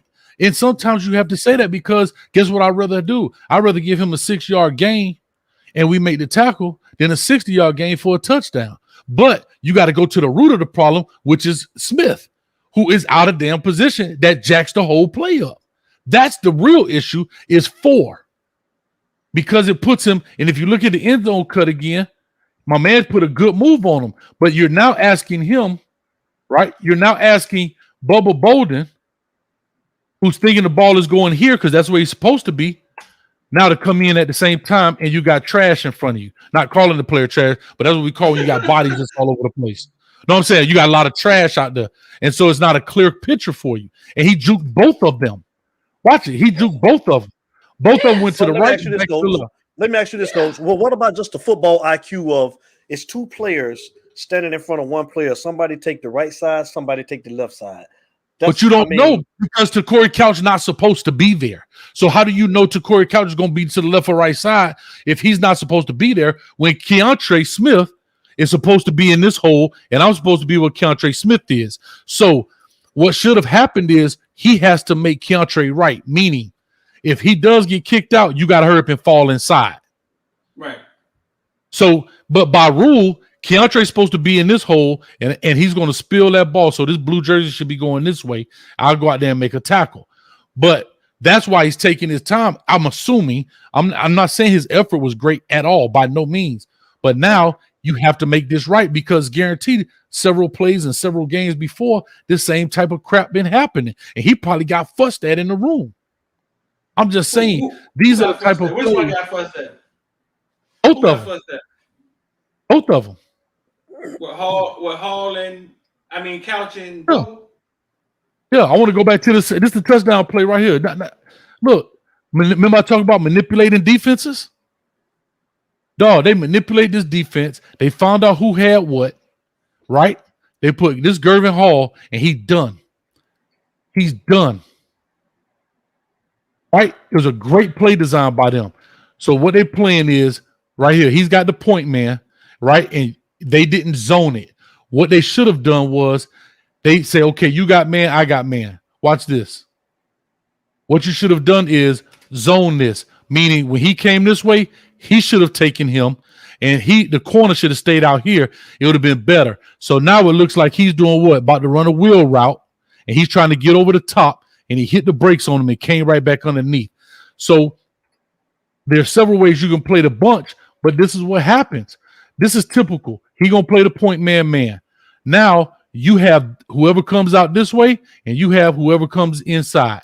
They both do what? He comes inside. Bing. This guy right here, safety should have had him, and this corner should have been out here.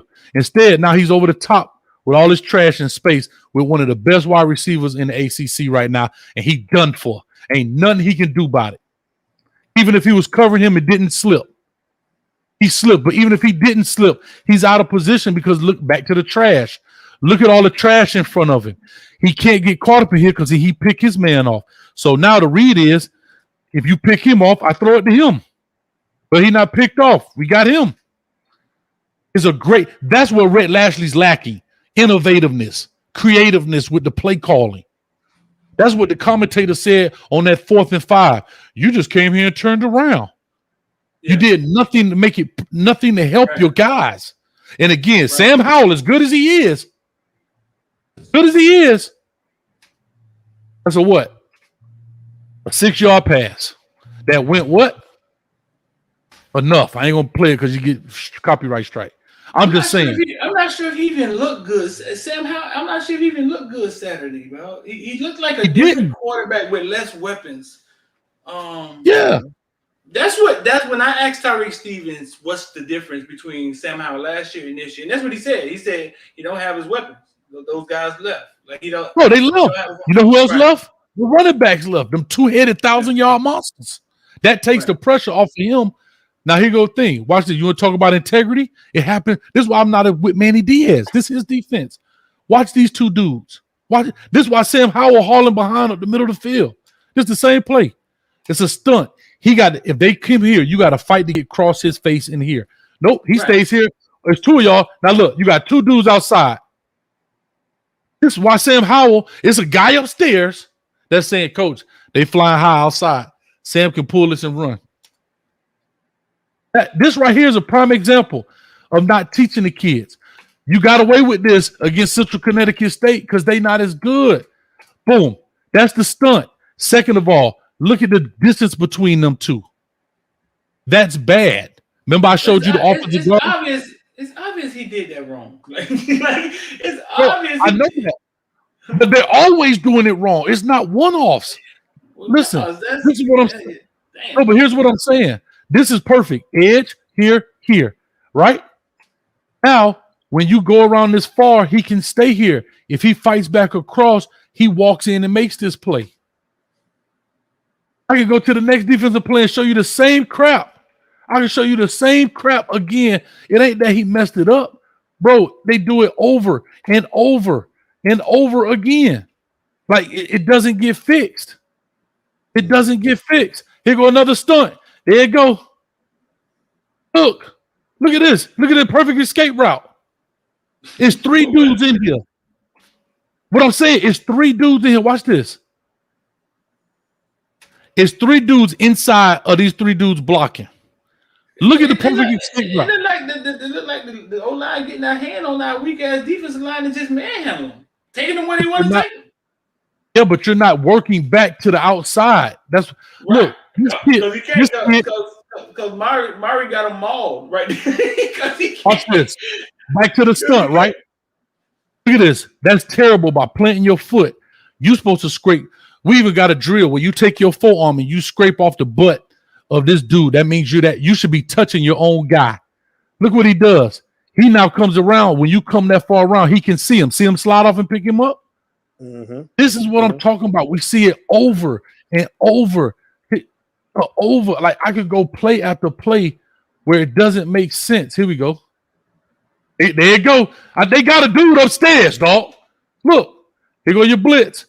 Look, he just running up the field. This is what I'm saying. It's 1st and 15. He go to blitz. He get right out the way. Look at this. Because they spot. How many yards he got? 16. Watch this. Because they spot dropping. Watch it. He's spot dropping. He turns his back on the play. He don't even see this dude coming. Watch this. He just recognized it. Well, guess who come to get him? Coming in making a play. I can do this 1,000 times. Here we go with this long ass blitz. Look at this blitz. Look at this blitz. Yeah, look at the blitz. It's 2nd and 9. They go this perfect escape route. Because there's no see him stick his head inside and look at we got 2 people falling over in the second half. They did kind of fix the lanes of him running. So Sam Howell running in the second half. They kind of fixed the lanes. I saw Keontre not go to the second half. Coach, there's no rule that you can't make adjustments when you come off on the sideline. Right. You don't have to go to the locker room to make adjustments. The same crap you got in the locker room is the same crap you got on the sideline. You got a whiteboard, it's a dude upstairs, and they could talk you through this. If not, I could talk you through it. I'm looking at it. The same way that dude upstairs for North Carolina saw this and said, hey, coach, we got B gaps. They wide open. Because every time they stunt, tell them hit his B gaps. They wide open every time. Look at it. We got 2 white jerseys falling on top of each other, and one dude blocked both. That's crazy. We got 2 dudes blocking one guy here. What I'm saying is, it's there. Like, bro, this is asinine, dog. Look at this, dude, dog. Look at this. When the hell is Nestor Silvera? Listen, hold on. Nestor Silvera, the 3 technique is trying to cover the running back. Instead of going to get But is that your job? That's the question. Is that your job? That's my point. Either you're teaching it or you're allowing it, though. Yep. Period. For everybody who want to say, nah, man, it's the coaches and the kids. The kids got to play for the. Either you teaching it or you're allowing it, though. Let me tell you something right now. Anytime you get stat receivers, somebody going out, somebody coming in. This dude right here is the clear out dude. So what they're playing is what they call they call it lock and level. Gonna lock up the pin man, right? And then he's gonna level this dude right here. You know he's coming inside. You need to call off this blitz, and you need to have him sit right here for the slant, and him sit for the slant. These are quick passes. You're not going to get 5-step, 7-step drops when you get stat receivers. Now look how much pressure you put on him. You could blitz him, and all of them can move out the way, and he still won't make this play because the ball is catch and throw. Watch this. Watch the quarterback. Catch. Yep. Bro, look at this. He's at a disadvantage because look where he is. He has to line up this far because they're stacked. You don't know if he's going outside or inside, but somebody's coming inside. He's supposed to rob that underneath. But nope, here we go. Because I'm happy. Look at that lackluster blitz. Look at this. He ain't blitzing, dog. Look at this. Neither one of them. Because they playing man. Go to the second half, man. Let's see if they fixed it. All right, dog. I'm tired of this. 34-17. What, the first half? 34-17. 2 interceptions by TVD. There we go right there. TVD. My bad, dog. You might want to take this down. No, you good. He just 2 interceptions, 59 yards for TVD in first half. All right. I ain't worried about. I'm talking about the defense. Bro, you know why I'm mad at the defense? Is nowhere in the world a college team should score 42 points and not win the game. I had to be as boring as Red Lashley stuff was. They put up 42 points. You should be able to win a football game with 42 points, dog. Dog, that's like saying you scored 52. If somebody said you scored 51 points in a football game and you told them you lost, you'd be like, huh? Y'all lost. But Jafari Harvey scored 7 of those. Okay. Yep. Even 35 points. Here we go. Let's go to defense. Let's see if they fixed it. Look at this. Oh, let's go back to this beautiful. Well, Keyshawn Smith had 30 targets, didn't he? He was trying. Well, we go again. His new favorite. Look at this bull crap. But let's go back before it happened. Look at this wall of greatness they give him. Jafari Harvey gets caught inside. Who is the edge here? Who on God's green earth? What white jersey do you see out here? And then you go look at number 5. Look at that. Oh, what happens right here, dog? Oh my God. Hold on. Crazy, man. Not even that he hits. But again, here we go. We blame this dude. We blame the safety, right? To be all honest with you, the safety was watching too, unless he holding him. No, he was blocking. He fought off the block. Watch. He right here. He fight. Watch him fight off the block. Right? He went back. But here's the deal. He whiffs because they got an end zone cut of this. And they ain't got an end zone cut of that. Because 5 knocks him offline. This was again, over and over. But Hayes, look, man. We have to question. We have to question the hustle, though. We have to. It's like everybody's lollygagging to the ball. Yeah, we can't get copyright struck. Yeah, that's it. We can't get copyright struck. I'm not mad. I'm not mad at the hustle. I agree with you. Yeah, go ahead, take it off, dog. I'm not mad at the hustle. It looks like everybody's indecisive to the ball. They're not corralling to the ball. It's like everybody's like, he got it. Oh, we gonna get him. Well, it's because they don't know where they belong within the play. That's what I'm trying to say. Who on that last play? But who on that last play was supposed to have the edge on every defense? The commentator, I don't know who that dude was. He was the best. He was like, awesome. You got to have a force. You got to have a force player. There's no force play on that one play. Jafari Harvey goes inside. Maybe he should, maybe he shouldn't. I don't know what their play call is. But if he went inside, who's the guy supposed to come around? Now, Jafari Harvey's supposed to stay outside? Then that's something different. But then Jafari Harvey didn't do his job. Every play, somebody's not doing their job. That means there's a lack of communication or understanding in the defense. That's all I'm saying. And the defense ain't changed. Unless maybe it did change. That's why we did say that's why I can't agree with you. But that's why I couldn't agree with you after the Central Connecticut. He got to go. But we did say the defense looks different now. You said yesterday that it kind of looks like James Williams is down at linebacker. You know what I'm saying? It looks like we're running 4 linebackers. Every time he came in, he plays the same position. He's just playing more now, so you see more of it. But every time he came in, he's played in that's probably his package. He's a low hole player. You never see him in coverage. You never see him covering anything deep. And you don't see him in man. But you're saying the principles should stay the same. The D-line, the principles should stay the same. Well, you have to understand where it is. I don't know, because I don't know their plays. And you can know this too, Utah. Anything that we did, you could cut it out in the film on copyright. But what I'm saying is, I don't know their plays, but everybody fits. It's called gap scheme defense, meaning everybody has a gap. These are your gaps. A guy should be here, here, here, here, and here. It's just these are 5 offensive linemen. There's D gap players, there's C gap players, there's A gap player. A, B, C. It's just that simple, dog. I mean, so sum it up for us. You're saying what? Manny got to go? There's no way. Hell yeah. He got to go, man. He got to go straight. He said he making. Listen, bro. I'll be right here with y'all. We get fired. You called me yesterday. Hey, talk about, man, they just fired Manny and I almost lost it.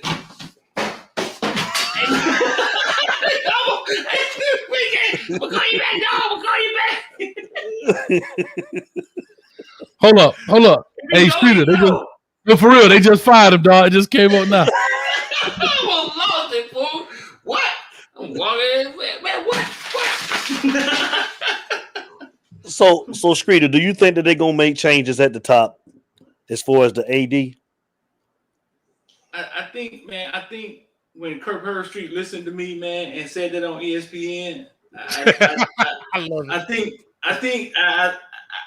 think he put everybody on alert, fool. I think he said something that we hadn't heard anybody say on the platform like that. And now it's like, well, if we just fire Manny, we got to do something different. Like, you know what I'm saying? If we just fire Manny,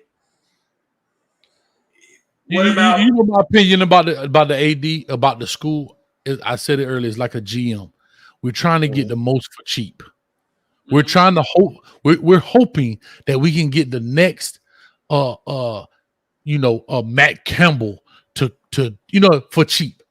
And I don't think Matt Campbell's the guy, but I'm saying we're trying to get a guy for cheap. Hopefully, he's going to be the next woo guy, and we got him for the low. Right.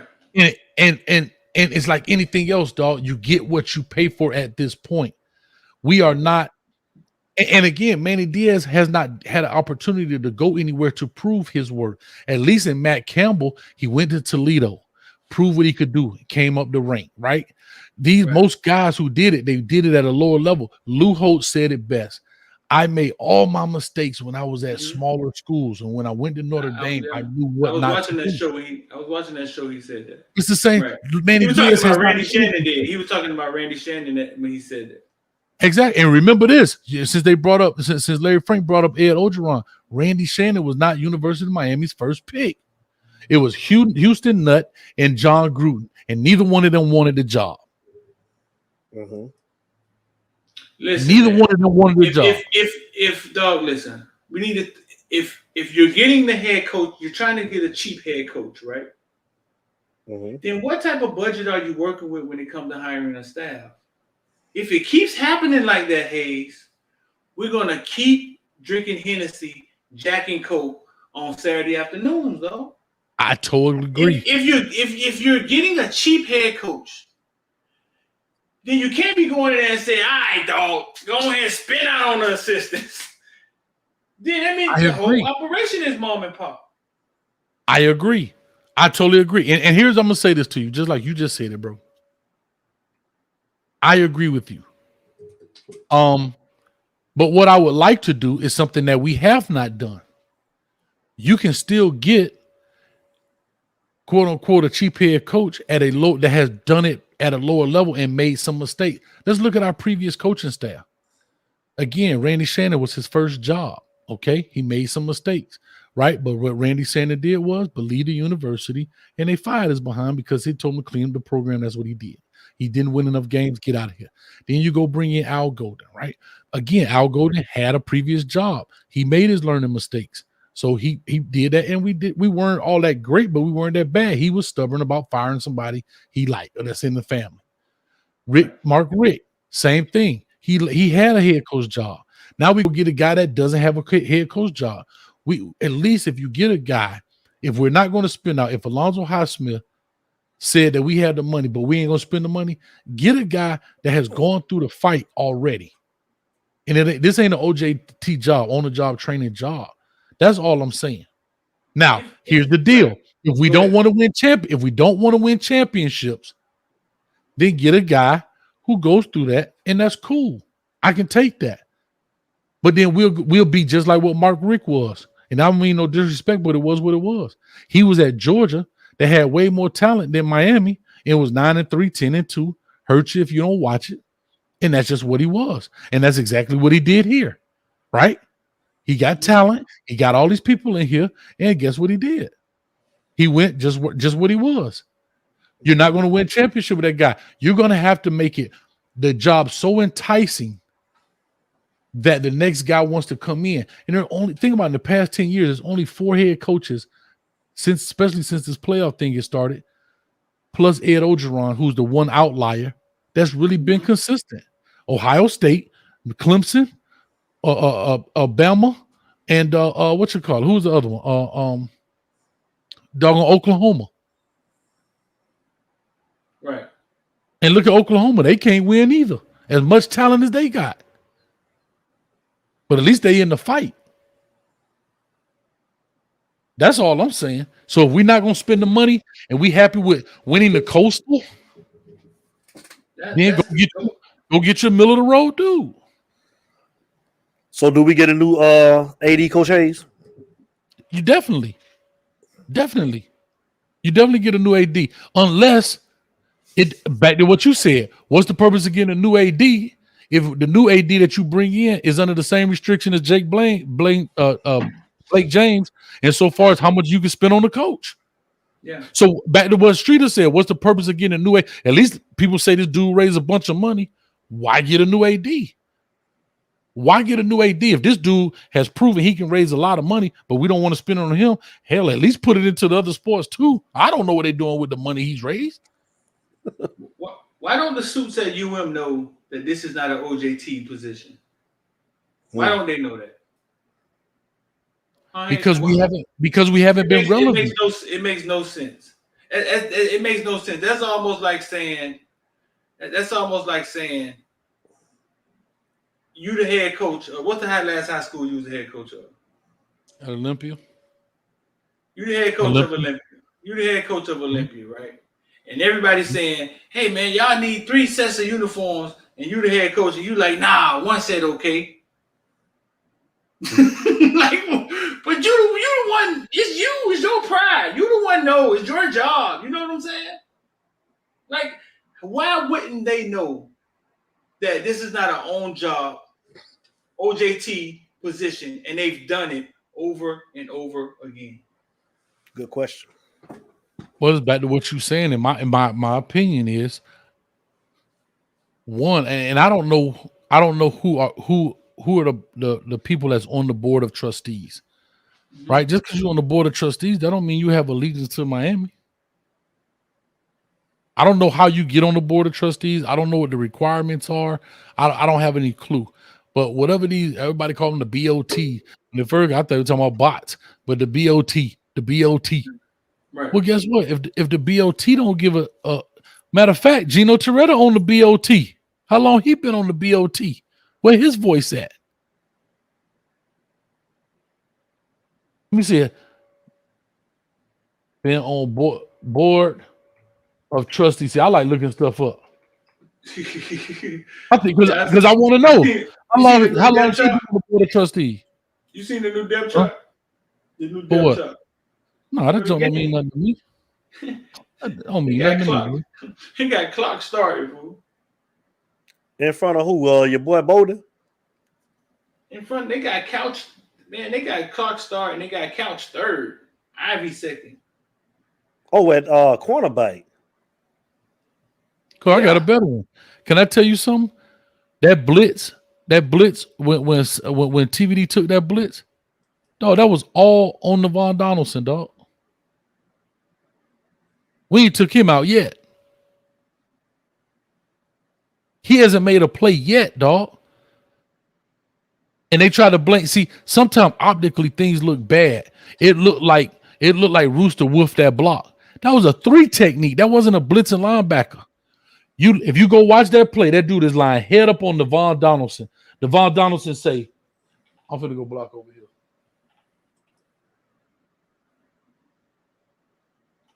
What he said? I'm finna go block over here. I'm finna block this way. Go. There's rule, like if there's a dude standing in front of you with an opposite color jersey, you must block him, dog. I'm looking at the board of trustees right now. There's a lot of them.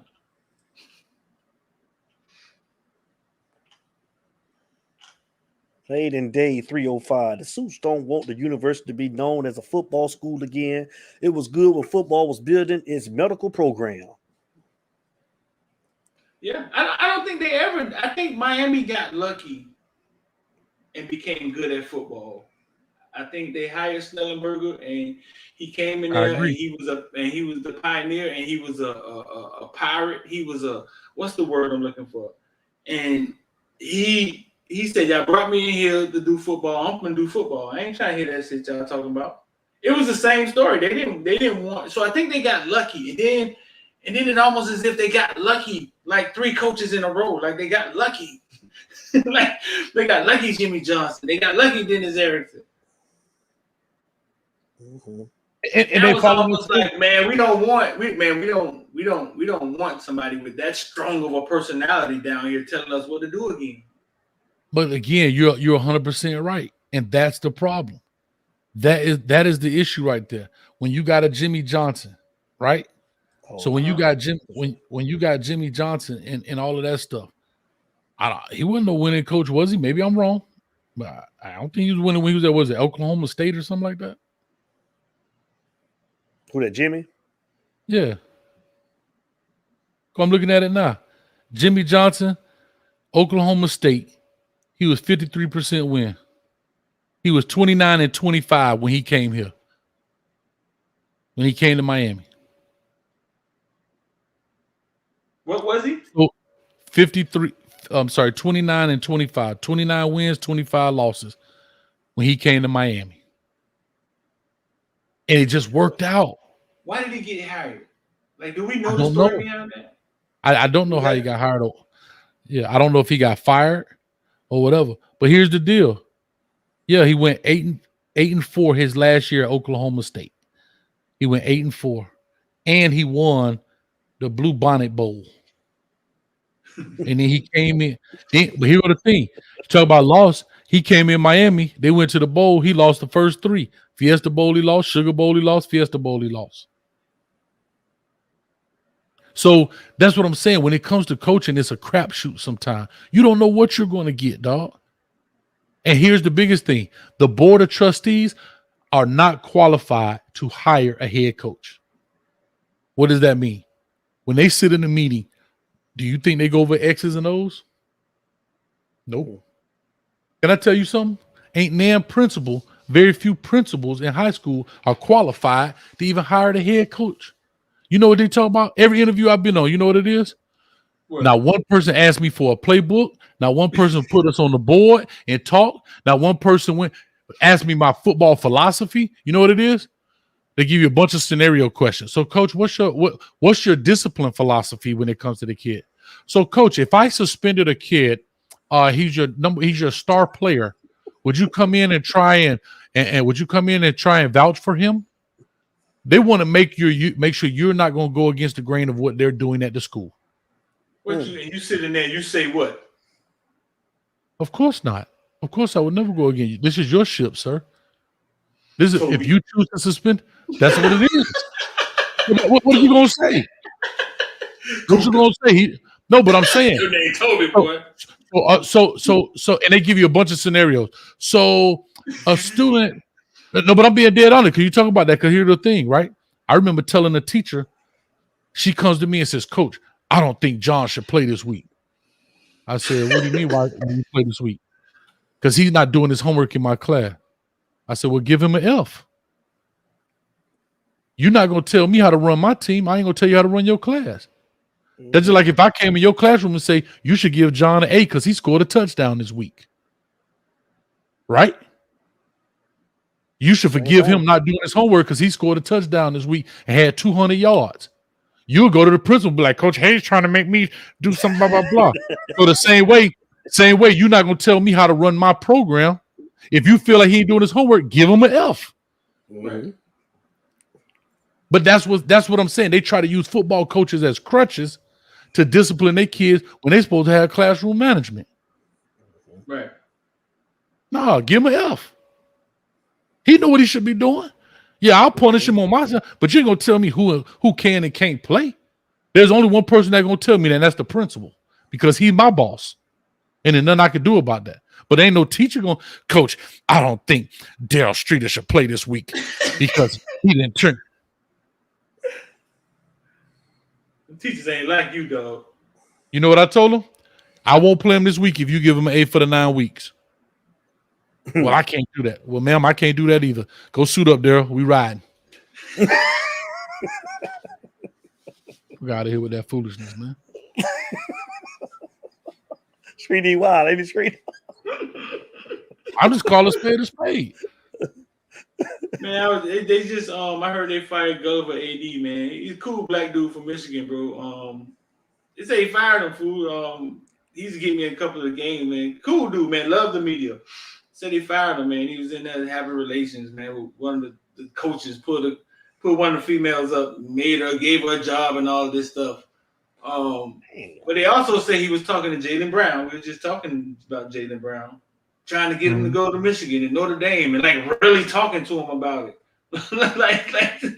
like on some old, you know what I'm saying? Because he was from Michigan. Right. He was a cool dude, man. That caught me off guard, man. I think they fired him today, man. I mean, at the end of the day, so what? So what if he talking to a kid about it? Like, you ain't gonna go wrong. Like, you know what I'm saying? I get it, but at the end of the day, I don't think he was talking to him about it. I think he was.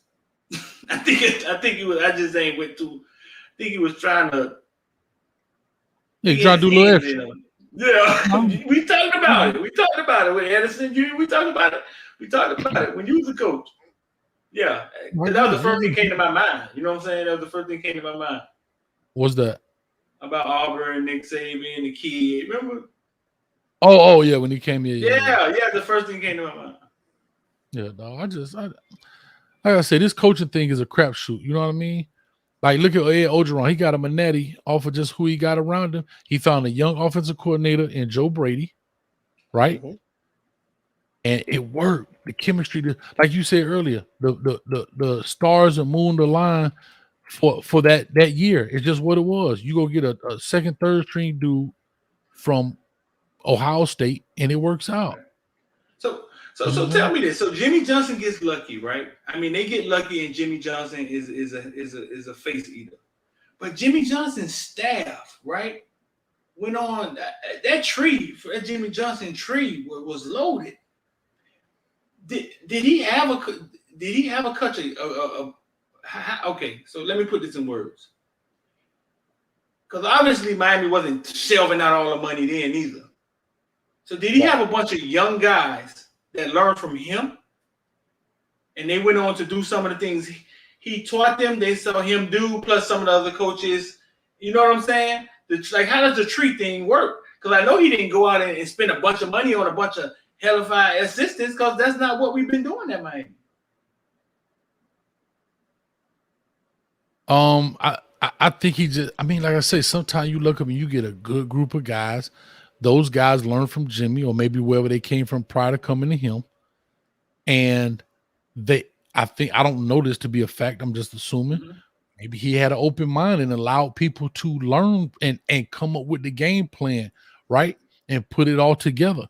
You know, right. Typically how coaching goes is every coach breaks down certain aspects of the game. Usually the D-line coach going to break down first down, because that's usually a rundown. Linebackers may break down second down. DB coaches break down third down. And they allow the defensive line coach on first down to kind of come up with the game plan in the sense of, hey, on first down, I like this. I like these stunts. Second down, third down, I like this coverages on third and long situations, right? And then you put it together, and the DC says, yes, no, I don't like that, whatever. I don't know how those things went. I don't even know if Manny Diaz does that. But that's typically how it's broken down. That's how everybody gets part of the game plan. That's how you learn this stuff. Yeah. But if you're saying this look sometimes, well, fucking fire him then. If you're saying that he could get a cheap guy and get lucky and get a bunch of guys that want to work together, then all right. If you're saying it's a crapshoot like that, then we know LSU not finna play with their coaching search. Right. Here's the thing. I'm gonna show you something quick. He brought up Joe Brady. You know, he went to Everglades. I think I coached against that dude. We slapped him up decent when we was at let me see. Anyway, I'm looking at his thing. He was at William and Mary as a linebacker coach in 2013-14. Penn State as a graduate assistant, 15-16. He gets the job at New Orleans Saints as an offensive assistant, 17-18. Then comes to LSU as the passing game coordinator and wide receiver coach in 19. And now he's the offensive coordinator at the Carolina Panthers. Out of Boca Raton. That's very little experience. Think about it. His first offensive coordinator job, literally calling plays, was the year they won at LSU. He's a hot name. It looked out. Right? From Boca Raton. No, he's from Miramar. He went right there to Everglades. Right. I knew he from down here somewhere. Yeah, I knew he was down here somewhere. No. He from Pembroke Pine with it. I mean, but we're not going to say that there are like we're not going to say that there aren't geniuses out here. There are guys out here that's young, ready to go. I mean, it's upper echelon everything. You know what I'm saying? Yeah, and so every young guy isn't not capable. Like I said, but we're not saying that. We're just talking about what I'm trying to say is, you look at a guy like Manny Diaz who's been coaching 20 years and can't get it right. This dude been coaching this is his first offensive coordinator job and lighting it up. What I'm saying, it's a crapshoot sometimes, dog. You take a chance on a Jimmy Johnson with a 500 record, and look what he does. You take an old guy in Schnellenberger with a pipe, look what he does. That's all I'm trying to say. It's a crapshoot sometimes, man. Like, you never know what you're going to get sometimes out of this deal. That's all I'm just trying to say is, so what you try to do is look at the past of guys, right? Mm-hmm. Like you look at the past of guys. Bro, here we go. Before Dennis Erickson came to Miami, He was 54% wins. He was 20. Was it 23? No, I'm sorry. He was 12-10. Before that, he was at Wyoming, 6-6. He gets the head coach job. He gets the head. Think about it. Dennis Erickson was only a head coach for 3 years before he came to Miami. 1 year at Wyoming, 6-6. Got the job at Washington State. Went 12-10, and got the head coach job at Miami. And he was 63-9. He lost 9 games in 6 years. It's a crapshoot, dog. Who would have said this dude gonna be the man? I don't think you have to be a genius to win at Miami. I don't. Exactly. We got the talent. Make it easy. Let them kids play. Stop trying to get your guru patch, saying you the doggone man, and make it. That's what I think is strictly wrong with the defense. I think the defense is, in my mind, from what I'm seeing, it's too complicated in the sense of, I guarantee if we could ever get one of these players who graduate, I would love to have them on. I don't care if your show, whatever, Streeter. I would love to hear one of their play calls. One of these kids that graduate and don't go to the NFL, where they can go on and speak about it. Not to be little, but just to hear. Slow down. Wait up. What you want to hear him say? What? Because I probably had it already. You want to hear what you want to hear? I want to hear what Manny Diaz play calls sound like. What is the play call, and what are the rules behind it? Demetrius Jackson, right? He played with Manny, right? I don't know. Yeah. I ain't gonna let you. Yeah, he did. Yeah, I mean, we've had him on before. I mean, he said he was the one told us that it's the same defense. Like, it's the same defense they ran when they were really good with Joe Jackson and Jaquan Johnson. It's the same defense they're running now. He said, but I could get him back on. I can get him back on. And I would love to have him. I would love to ask him that, because what I want to know is it difficult to digest his defense? Because sometimes there's so many rules that it gets jumbled up. If they do this, we do that. If they do this, we do that. And then sometimes it can be so simple because it's college, right? That now you're starting to get manipulated. Just like we saw in that last play with North Carolina. They ran a stacked defense. Well, you got to know in a stacked defense. See, these are the nuances. If we're playing man under in a stacked defense, you have to know somebody's coming inside. The player has to know that. Right. You have to know where your help lies. Right? It's the same thing. But are they teaching that piece of it? Are they saying, look, in a stacked defense, you have to help out?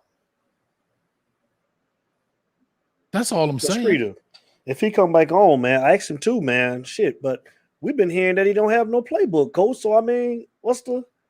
I speak on that. He got a playbook.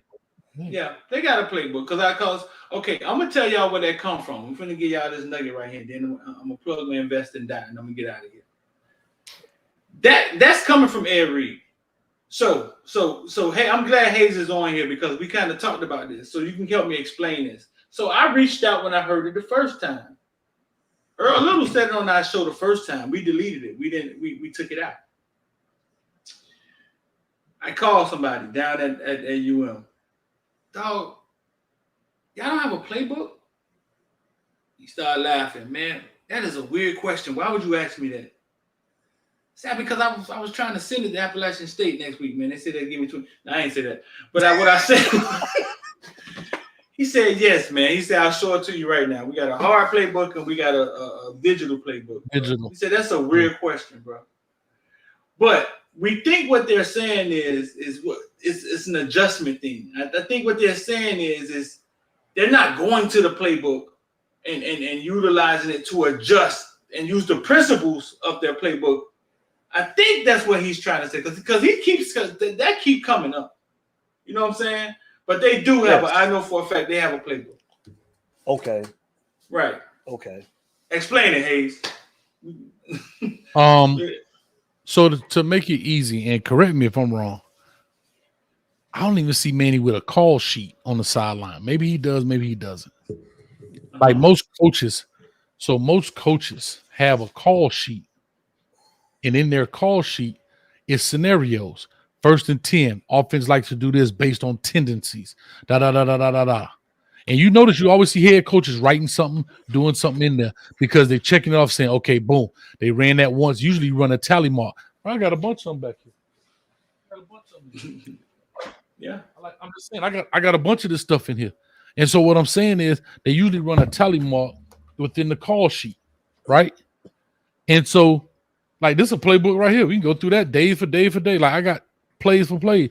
What I'm saying is there is no what ifs. So on your call sheet, all right, you typically write down their top, and in college you may have more, but you may write down their top on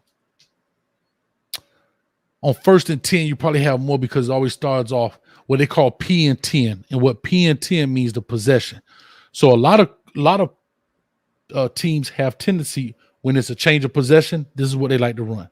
Then it's another first down as they go through the drop, they like to run this. 2nd and long, they like to run that. 2nd and medium, they run this. It's a series of scenarios. And how I try to match my best defense to what I think they may get. There's a lot of stuff there's a lot of science that go into it in the sense of now formation. Okay, when they run this particular formation, this is going to happen. Right? When they run that formation, this is going to happen. I can show you right here something very simple. And this is what I don't think they talk about when they talk about playbooks.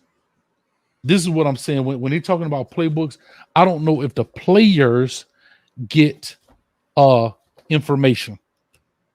Let me just show you something real quick. I can show it to you right on the camera. So, for example, this is an old school one back here. They got quick info. Personnel packages. I don't know if y'all can see that. In his personnel package, that's what 11 personnel look like. On what down? What did I say? 1st and 2nd down. These are their top 4 personnel packages. That's what it looks like.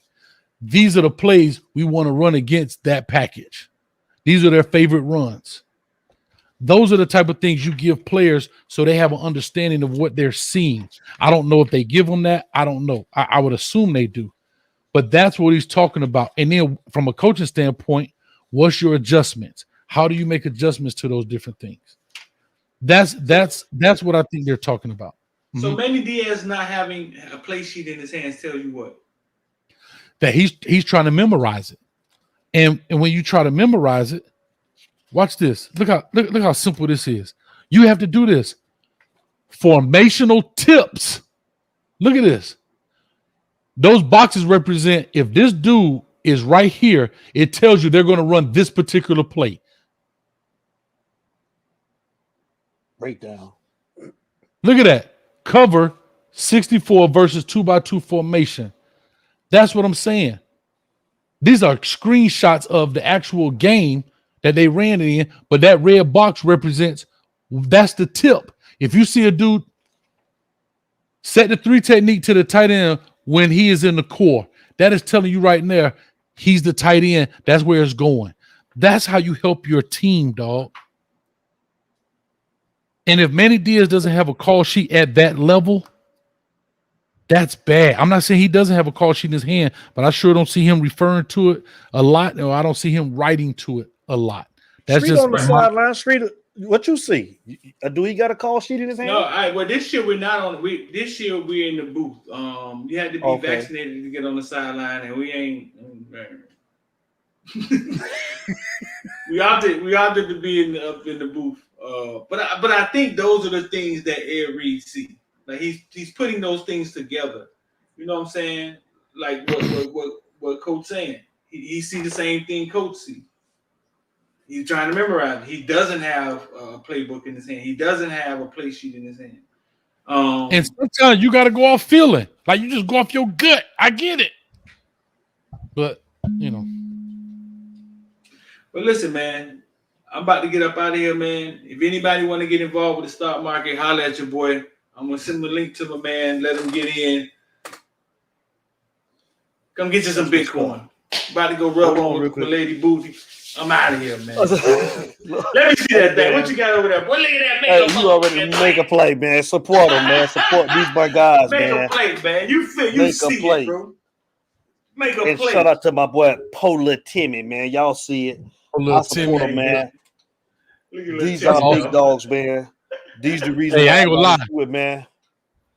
Yeah, hey, I was gonna try to get a venue up there in Tallahassee for the Florida State game, but it fell through. My man ain't gonna be in town, so I can't get it in.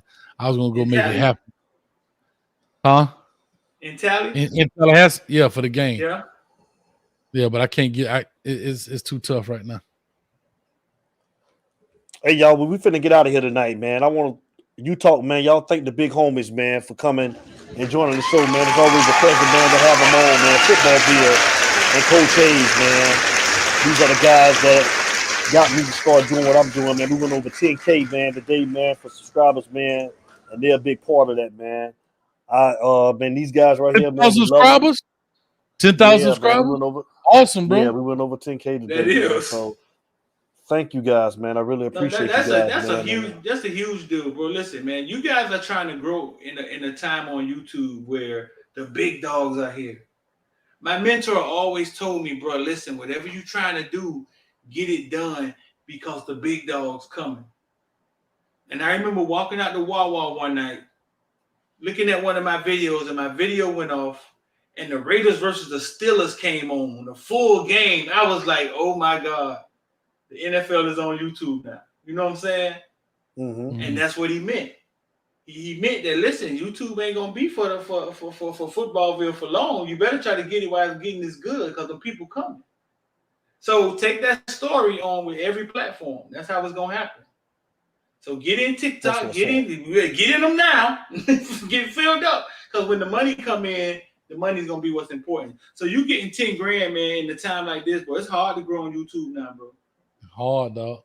It's hard. Well, salute to y'all, man. That's We awesome, appreciate bro. you guys, man. 10 stacks. I'm trying to get it 20 stacks by Christmas, dog. So we got to get hard, but listen, it's a grind, boy. It's a grind. It is. Bro, I was in here. It's a grind, dog. Dog, I was in here, doggone editing videos, and your show came on. That's how I popped on it, man. Well, I appreciate you guys, man, for showing love, man. My Utah family, we appreciate you guys coming on, man. And you always welcome to our platform. We love y'all, man. Y'all already know that, man. I tell y'all all the time. I support y'all, man. Ben, I'm going to keep on doing it. So thank you guys, man. Salute to both of y'all, man. Thank you. Appreciate you, man. Anytime. Real quick, I got to say this last before I get out of here, man. Oh, he left. But he going to listen anyway. Get back on here, football. Hold on. Let me see if I get it. Let me throw him. That's right. Go ahead, I'm about to get naked and go grab a girl. Hold up. Hey, football, I need you to do that with your eyes again. Just like that. Footballville mama eyes so cocked she got to sit sideways in the movie theater just to see the screen. Listen, y'all know we start every show. Hey, Streeter, your eye cocked like a pistol, dog. We out of here, man. Y'all know how we end every show. Good, it ain't no me. All right. It ain't no me. Without you, baby. Coach Hayes, man, I appreciate you guys. Footballville, thank y'all, man. You Talk family, man. We out, man. Everybody take care, man. It's you talk, baby. It's you talk, baby.